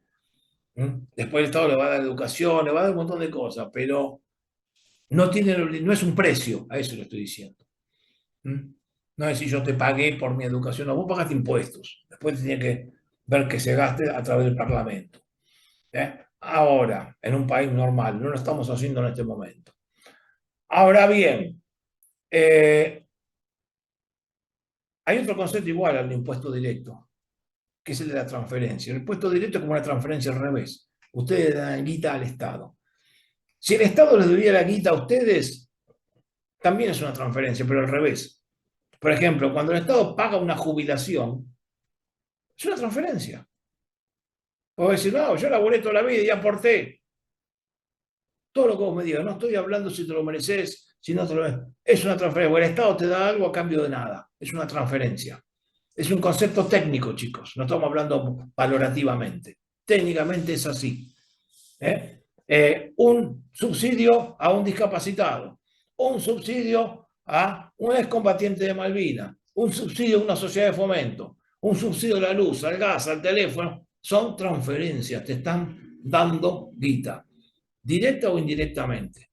Se subsidia la oferta, se subsidia la demanda, pero eso es una transferencia.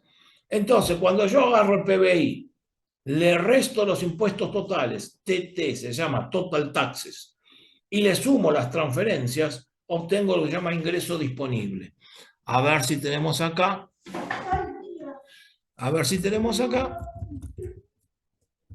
En algún lado, acá está. El ingreso disponible es igual a PBI menos T. T es el total del ingreso, los impuestos netos. Acá abajo se lo abro. Pongo ingreso disponible es igual al PBI menos total taxes más las transferencias. Ahí tienen todo esto. Después yo voy a manipular en una álgebra esto y vamos a ver cómo llegamos a otros resultados muy interesantes, pero más adelante. Lo que estoy haciendo es definírselo. Esto es por otra clase. Ahora fíjense, el ingreso disponible yo puedo hacer dos cosas, y esto grábenselo de entrada. Con la guita que a mí me queda en el bolsillo, puedo pagar los impuestos y recibir los subsidios, yo puedo hacer dos cosas.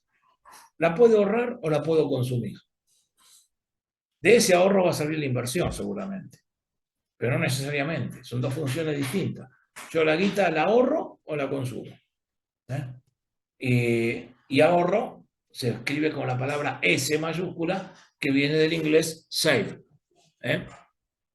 Bien, ahora bien, yo tengo que explicar por qué depende la función de consumo del ingreso disponible. Y esto es fácil de hacer cuenta, chicos. Mientras más guita me queda en el bolsillo, más puedo consumir. Por lo tanto, el consumo va a depender positivamente del ingreso disponible. Va a depender positivamente del ingreso disponible. Primera línea analítica tenemos bien determinada. Mientras más guita tengo, más puedo consumir. También puedo hacer otras cosas, pero tengo más posibilidades. Si a mí me bajan el ingreso disponible, consumo menos. ¿Qué es lo que está pasando ahora? A mí me están subiendo los impuestos, me están subiendo las tarifas y me están licuando el salario. Obviamente que voy a consumir menos. Si antes me iba a Miami, ahora no puedo ir ni a Santa Teresita. Y si voy a Santa Teresita, soy un privilegiado. Entonces, así está la cosa. El ingreso disponible determina la tasa de consumo en la misma dirección. A mayor ingreso disponible, más consumo, a menor ingreso disponible, menos consumo. Segunda línea analítica, la tasa de interés real. ¿Qué es tasa de interés real? La tasa de interés nominal es la guita que le cobra el banco para prestarle plata o lo que te van a dar un plazo fijo o son distintas. Tasa activa, otra cosa pasiva. Pero cuando vemos el consumo tengo que mirar la activa, lo que me cobran a mí como consumidor. ¿Cuánto me cobra una tarjeta de crédito? ¿Cuánto me cobra un banco por un préstamo personal? Eso es la tasa de interés que paga el consumidor. Pero no es la tasa nominal la que me interesa, es la tasa real.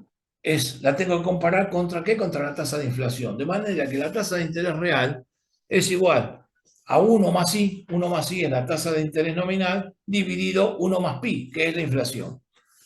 A ver si la tengo por acá. Acá la tenemos puesta, ¿ves?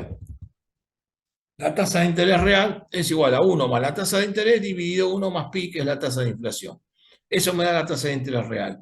Una tasa de interés real más alta significa menor consumo. Depende negativamente de la tasa de interés. Yo voy a tener menos capacidad de consumo mientras mayor sea la tasa de interés real de la economía. Por una cuestión muy sencilla. Lo voy a dar con un ejemplo concreto. Vamos a suponer que ustedes van a comprar un televisor en cuotas. Si la tasa de interés está por las nubes, por arriba de la inflación, y ustedes no van a poder pagar la cuota. Entonces no lo van a comprar. La cuota se le va al diablo el precio. Entonces no le alcanza el sueldo para pagar la cuota. ¿Qué van a hacer? Y van a consumir. No van a comprar la televisión. Y yo pongo el ejemplo de la televisión, puedo decir un auto o puedo decir cualquier cosa que se tenga que comprar financiado. Simplemente, ¿por qué? Y porque es más caro comprar. Esta es la más cruda de las realidades. La tasa de interés conspira contra la tasa de consumo, sobre todo contra el consumo durable. Hay dos tipos de bienes de consumo. El bien de consumo no durable y el bien de consumo durable. El bien de consumo no durable quiere decir que se elimina en el instante en que se consume. En cambio, el durable se va consumiendo a lo largo de mucho tiempo, como puede ser un automóvil, como puede ser una lavarropa, una heladera, un televisor, o cualquier bien durable.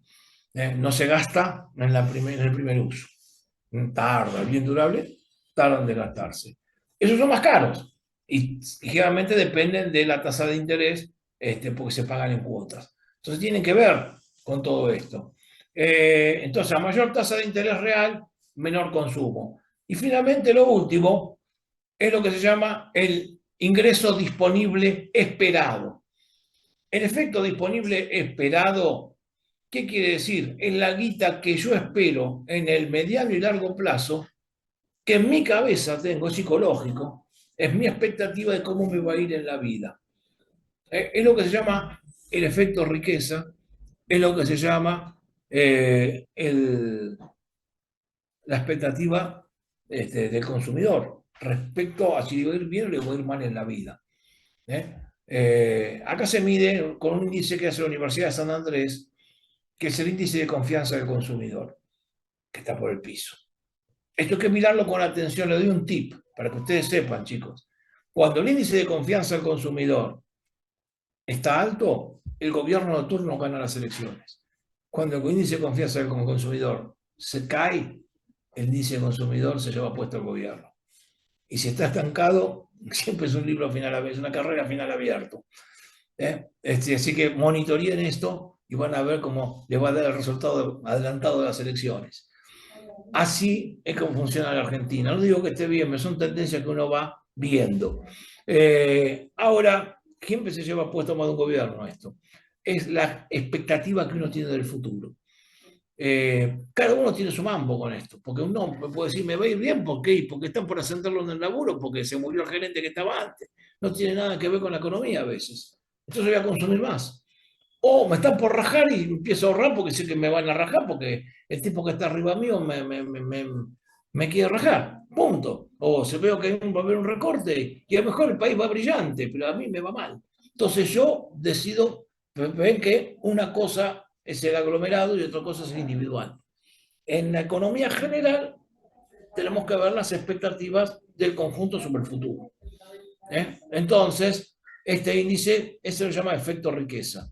La mayoría de los bienes durables, al igual que con la tasa de interés, van a ir agarrados del efecto riqueza. Si yo me considero que en el futuro me va a ir mejor, me considero más rico, aunque todavía no tengo un mango en el bolsillo.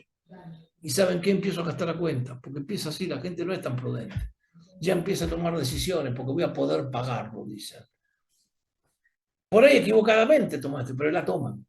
Entonces empiezan a comprar cosas, ¿por qué? Porque tienen la esperanza de que la van a pagar y lo van a poder hacer. Y eso mueve el consumo, porque obviamente frente a esto vos tomás decisiones. A veces eufóricas, a veces no. Hay muchas historias en la historia de la economía que tienen que ver con estos ciclos que se producen de confianza o no confianza. A veces son euforias de corto plazo. Bueno, acá tienen los tres conceptos que aplican el consumo. Depende positivamente del ingreso disponible, depende negativamente de la tasa de interés real y depende positivamente del ingreso disponible esperado. Básicamente, la tasa de interés real y el ingreso disponible esperado movilizan el consumo de los durables. Y el resto, obviamente, el ingreso disponible corriente me moviliza todo. Bien, vamos ahora a explicar qué entendemos por el consumo público. Le doy nada más que un tip porque vamos a ver una clase entera sobre esto. No, ahora faltan por lo menos 1 o 2 clases para llegar hasta ahí. Es una clase larga y bastante complicada. No es tan fácil. Pero el consumo público es muy sencillo. Lo que ponemos en la letra G de la ecuación macroeconómica fundamental es solamente el dinero que el Estado gasta en bienes y servicios de funcionamiento, que se llama consumo público, y sueldos. Sueldos y todo lo que tenga que ver con el personal. Todo. Si me dicen, ¿y las jubilaciones del ANSES? No, son transferencias. Si me dicen la obra pública, no, va en la tasa de inversión, va en la I, que vamos a ver ahora. No. Una cosa es el presupuesto del Estado, otra cosa es la macroeconomía. Es la contabilidad nacional, no es la contabilidad pública, que es lo que se estudia en otra materia, es la contabilidad nacional, que la macroeconomía, la letra G, solamente toma el concepto de consumo público. Es aproximadamente el 13% del PBI. Y tiende a ser bastante estable, chicos, tiende a ser siempre parecido. Todos los desbordes en el gasto público no siempre es por consumo público, es por otras cosas, obra pública, jubilaciones, hay de todo. Pero el punto es que en general esta tendencia es bastante estable, es lo que impacta en el PBI.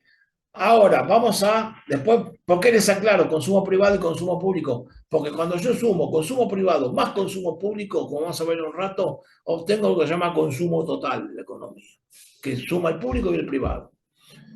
El próximo paso es entender cómo funciona la tasa de inversión. Fundamental. Y después vemos la tasa de ahorro y nos vamos. La tasa de inversión, vamos a bajar un poquito.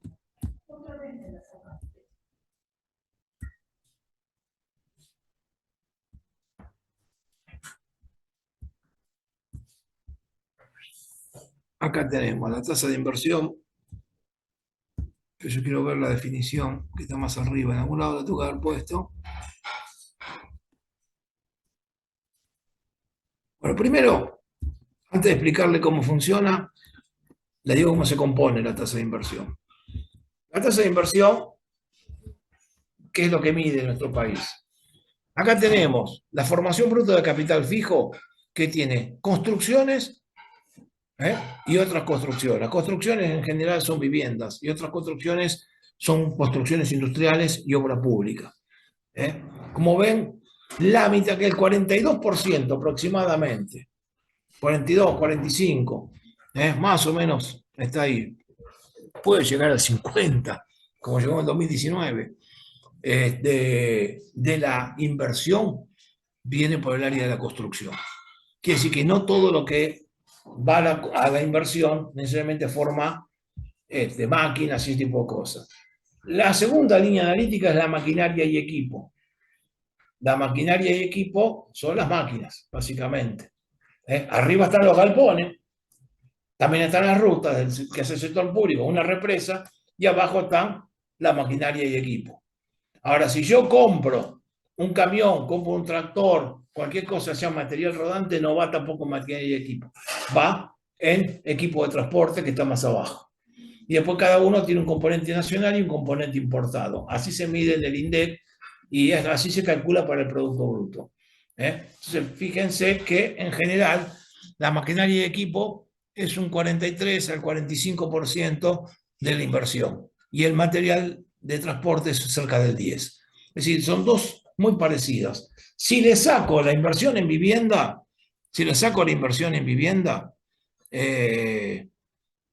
la cosa cambia bastante menos.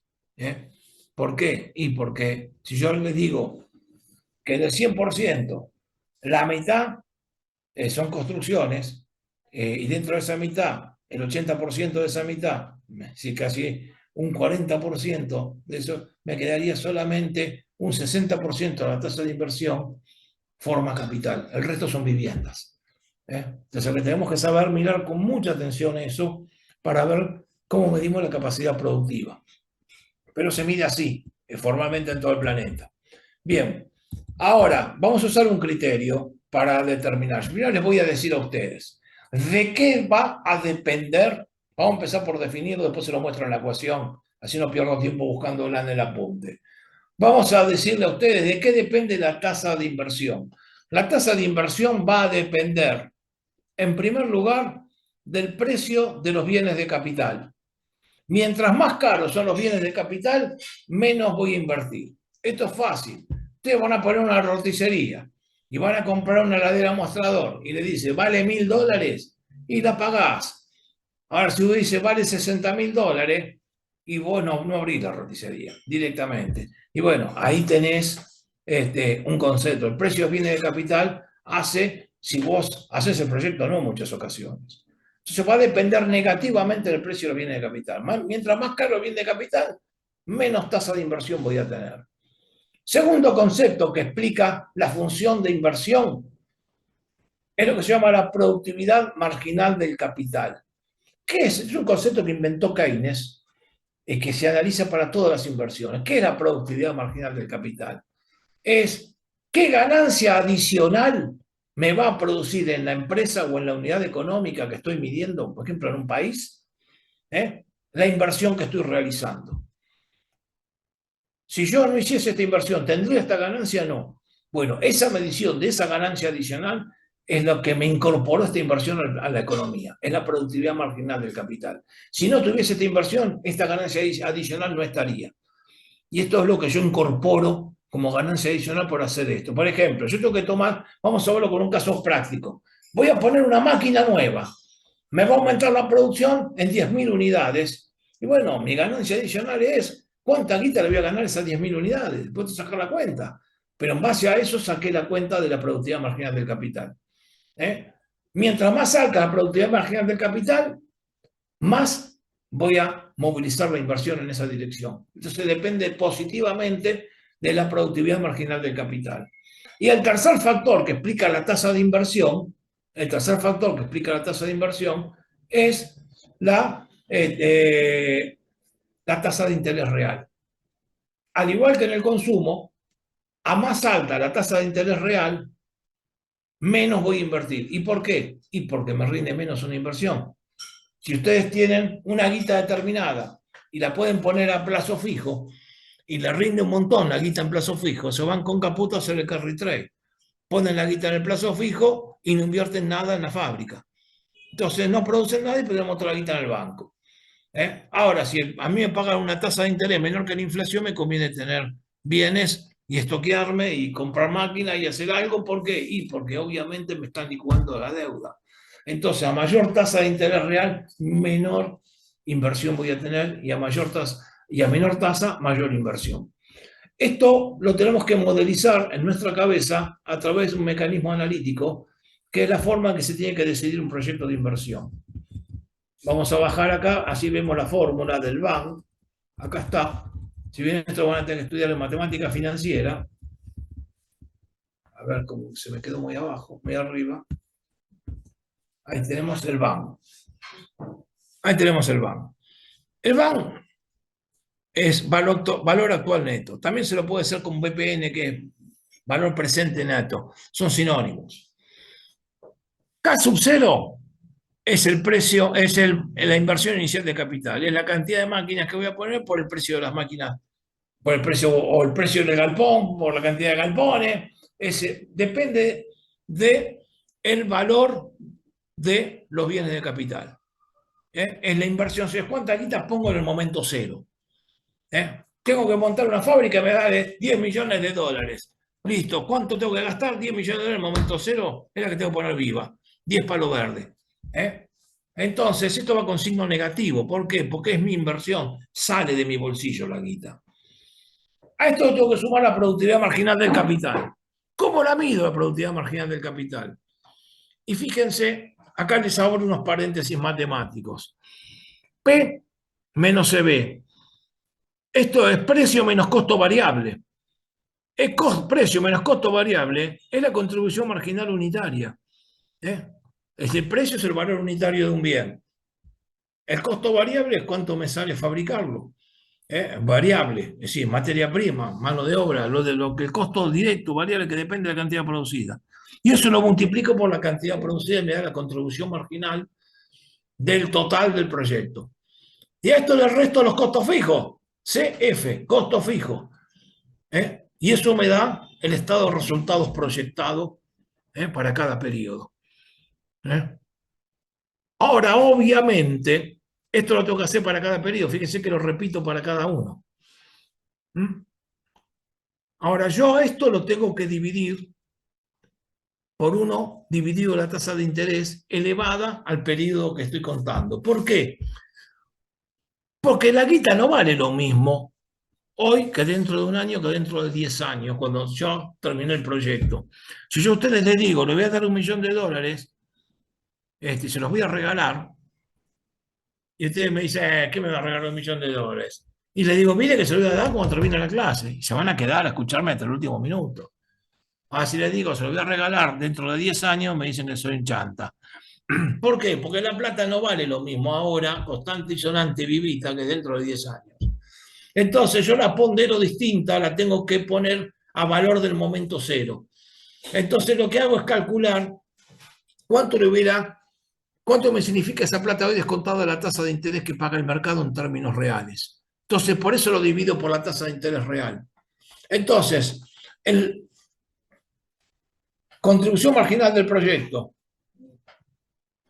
menos los costos fijos me da la productividad marginal del capital. Dividido la tasa de interés, me da la productividad marginal del capital puesto un valor del momento cero. Si esto se lo sumo al capital inicial que tiene signo negativo, me puede quedar positivo o negativo. Si da positivo, el proyecto se puede hacer. ¿Por qué?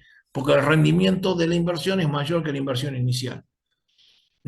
Entonces, acá tenemos explicado bien con todo los lujos de detalle, y acá, en este grisado que les puse, tienen de qué depende. Inversión inicial, productividad marginal de capital, tasa de interés. Y acá tienen el BAN dividido el que. Si yo divido el BAN dividido la inversión inicial, me da el rendimiento de la inversión. Yo con esto puedo comparar qué inversión es más rentable que otra. Eso son técnicas que se usan en matemática financiera. Pero con estas mismas técnicas, ¿ves cómo se ensambla todo? Me explica de qué depende la tasa de inversión de un proyecto. Entonces, con todo esto montado, yo ya sé que si la tasa de interés baja, la inversión sube. Si la tasa de interés sube, la inversión baja. Esto es fundamental. Y si la productividad marginal del capital sube, la inversión sube. Si la tasa de la productividad marginal del capital baja, la inversión baja. Ahora, ¿qué pasa? Fíjense, si el PBI se cae y el ingreso disponible se cae, la productividad marginal del capital también se cae. Por lo tanto, la inversión atrás. Esto es lo que está pasando ahora en la Argentina. Se cae toda la tasa de inversión. Bien, ahora tenemos que también empezar a entender la otra pata de la rosca, que es la tasa de ahorro.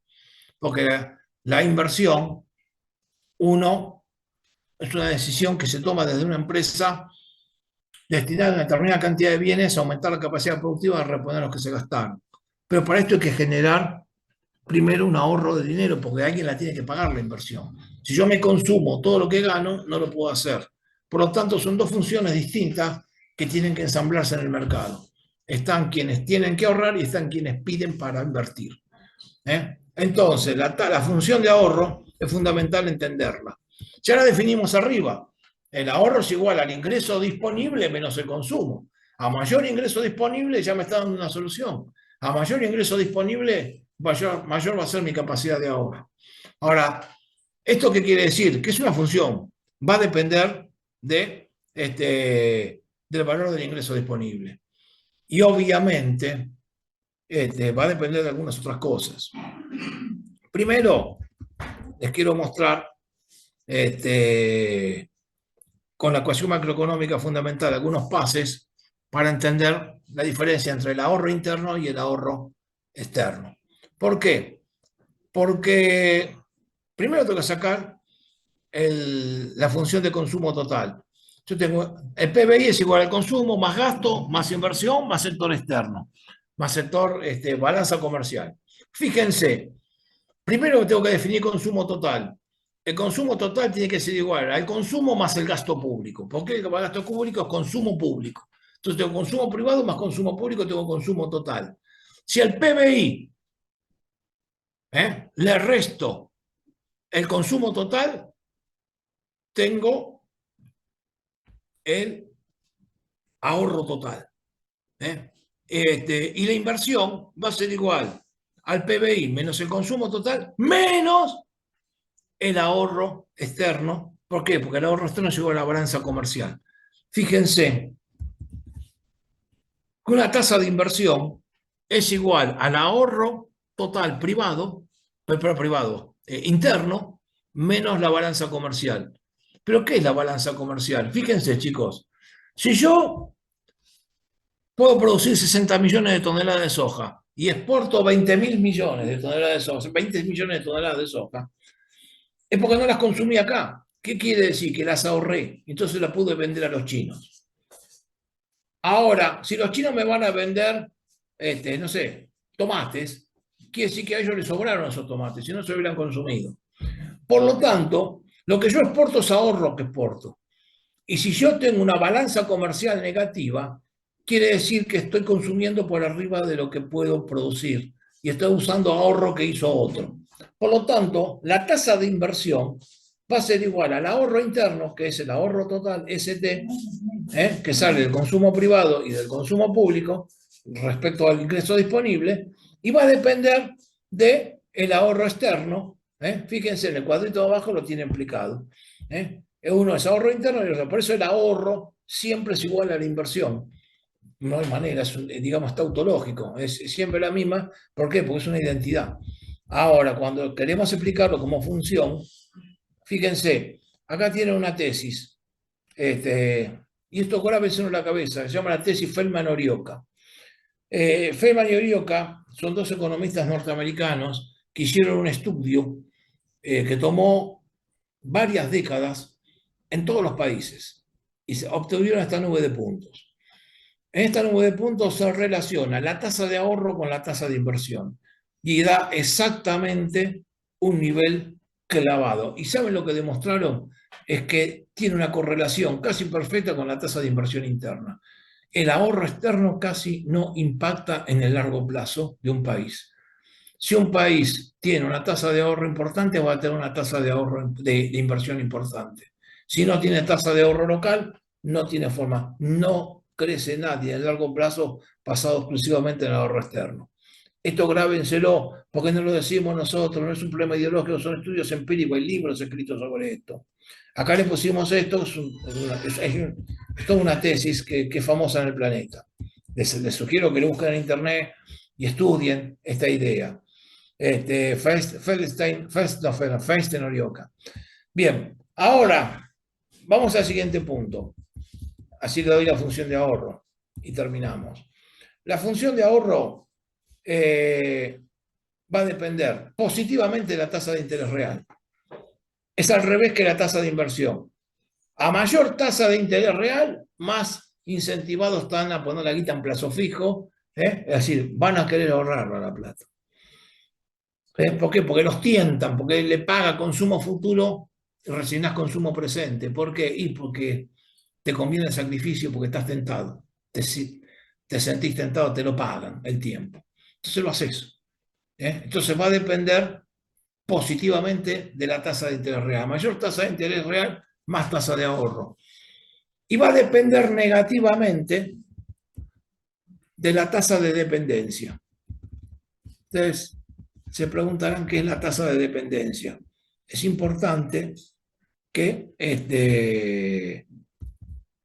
la entiendan correctamente. Acá le puse una fórmula. Es una cuestión, no tiene nada que ver con los yanquis, con los rusos, con China. No es liberación o dependencia. Olvídense de la política. Esto tiene que ver con la demografía. Vamos a dividir, cuando uno habla de población, usa la palabra N. N mayúscula, total de población, N minúscula, tasa de crecimiento de la población. Vamos a dividir la población en segmentos de edad. N1, N2 y N3. N1 es la población entre 0 y 14 años. ¿Por qué entre 0 y 14? Porque no laburan. Por lo menos acá. Si vamos al Chaco, ya laburan a los 6. N2 es la población mayor de 65 años. Técnicamente tampoco labura, es una convención. Hay gente menor de 14 que trabaja y hay gente mayor de 65 que trabaja, obviamente cada vez más. Esto va a haber que modificarlo en composición. Pero hoy se mide así. Entonces, ni el N1 ni el N2 laburan. ¿Qué quiere decir? Que lo mantiene el resto de la sociedad. Unos porque son mayores y otros porque son menores, pero de alguna forma están afuera del sistema. Y N3, que son la población que está entre 15 y 65 años. Acá puse entre 1 y 65, me equivoqué en tipeo. Es entre 15 y 65 años. ¿Qué quiere decir? Que es lo que están en edad de trabajar y que son los que están en edad activa. Entonces, la tasa de dependencia es N3 está dividiendo a N1 y N2. ¿Qué quiere decir? Que mientras mayor es N1 más N2, mayor es la tasa de dependencia. ¿Por qué? Porque cada tipo que labura tiene que mantener a más personas que no trabajan. Entonces, ¿yo puedo ahorrar si no produzco nada? No. Entonces, aquellas personas que trabajan, la quita que podrían ahorrar para estar mejor, la tienen que utilizar para mantener a los que no trabajan porque son menores de edad o porque son mayores.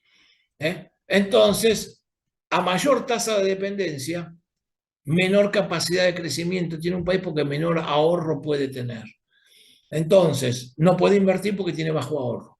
Entonces, la tesis de Feinstein Orioka no funciona. Esta es la tesis principal que tenemos que ver.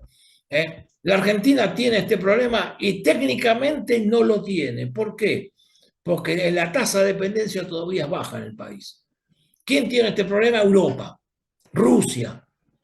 ¿Por qué? Japón. Otros países como Estados Unidos todavía tienen población joven. Argentina también todavía tiene población medianamente joven. China está revirtiendo, estaba envejecida, se empezó a revertir, pero el resto de Rusia, Europa, están envejecidos. ¿Quién tiene mucha población joven? México, mucha población joven África, pero ¿qué pasa? Ahí tampoco tienen mucha posibilidad. Su tasa de dependencia es una porquería, muy baja, muy alta, perdón. ¿Por qué muy alta? Y porque tienen demasiados jóvenes. Entonces, tienen una cantidad de chicos demasiado menores de 14 años que no trabajan y hay que sostenerlos. Es decir, tiene una pirámide poblacional muy ancha. Esto lo van a estudiar en la clase de demografía con el profesor Balsechi. Pero ahí fíjense, chicos, que una cosa que les voy a mostrar. Tenemos ya los tres componentes del ahorro. El ingreso disponible, a mayor ingreso disponible, más ahorro, a mayor tasa de interés, más ahorro, y a mayor tasa de dependencia, menos ahorro. Ahora, en Argentina, no necesariamente esto es así. ¿Por qué? Y con muchos países que tienen exclusión masiva de gente del mercado, y eso hay que mirarlo con cada vez más atención. Porque Argentina en los 90 se desindustrializó y expulsó a millones de personas del mercado de trabajo.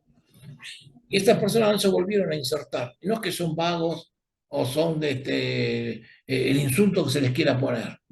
No tiene nada que ver, quedaron excluidos. Se llama pobreza estructural. Es gente que quedó fuera de los ciclos tecnológicos que le siguieron porque no se pudieron adecuar y no se van a volver a insertar en el mercado de trabajo. Y la verdad que esta gente todavía está en edad activa, pero no va a tener trabajo en su vida. Entonces, ni siquiera lo busco. ¿Y qué ocurre? Y alguien lo tiene que mantener.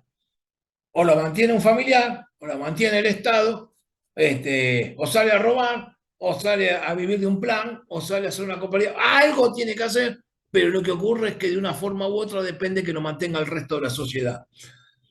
Entonces, cuando un país tiene esta situación, está lo que se llama la tasa de dependencia recargada, porque hay que agregar un sector más, el sector de los excluidos, que pueden tener una edad que va entre 15 y 65, pero que no va a laburar en su vida. Porque se quedaron excluidos, porque no se adecuaron a un montón de cosas. Y esto es una realidad, no es ideología. Nos guste o no nos guste, está. Nos pega un cachetazo en la cara todos los días. Si no, vayan a dar una vuelta a esta hora por el centro de la capital federal y van a ver a la gente durmiendo en los cajeros automáticos y en la calle. Y es cada vez peor esta realidad. Bueno, obviamente, esto se resuelve con igualdad social. Entonces, cuando se dice que el dinero que se gasta en igualdad social impide el crecimiento y que hay que eliminar el gasto en igualdad social y todo lo demás, es exactamente al revés, porque lo que hacemos es debilitar la tasa de ahorro y generamos mucha inestabilidad y conflictividad que baja la tasa de inversión porque aumenta el riesgo de los países. Entonces, ni pelado ni con dos pelucas. Hay que ser inteligente con esto y poderlo mirar. Así que bueno, chicos, creo que acá dejé todo plasmado. Me queda el sector externo, que es fácil, depende de la tasa, del tipo de cambio real. Mientras más alto es el tipo de cambio real, más alta va a ser la balanza comercial. Quédense con esta definición y después les voy a explicar en qué consiste el tipo de cambio real en la clase de sector externo. Ahora voy a cortar la grabación y quedo abierto para contestar las dudas, las preguntas que puedan tener y dejar de compartir. Pero primero paso por acá. Ahí está.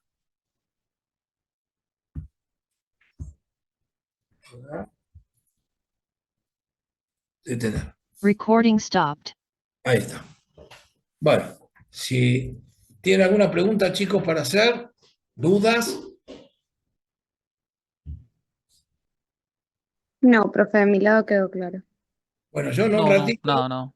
esto lo dejo compilando y en un ratito, cuando ya se ha terminado de compilar, se lo subo al Moodle, así tienen la grabación. Obviamente ya saben que tienen la clase subida con anterioridad, seguramente ya tienen impresa, están todas las clases del curso ya subidas. Siempre les sugiero que la lean antes de entrar al curso. Así que, bueno, nos estamos viendo conmigo el martes que viene y el viernes empieza con el profesor Nicolás. Bueno, Gracias, profe. Chau, gracias. Gracias. Gracias, profe. Buenas noches.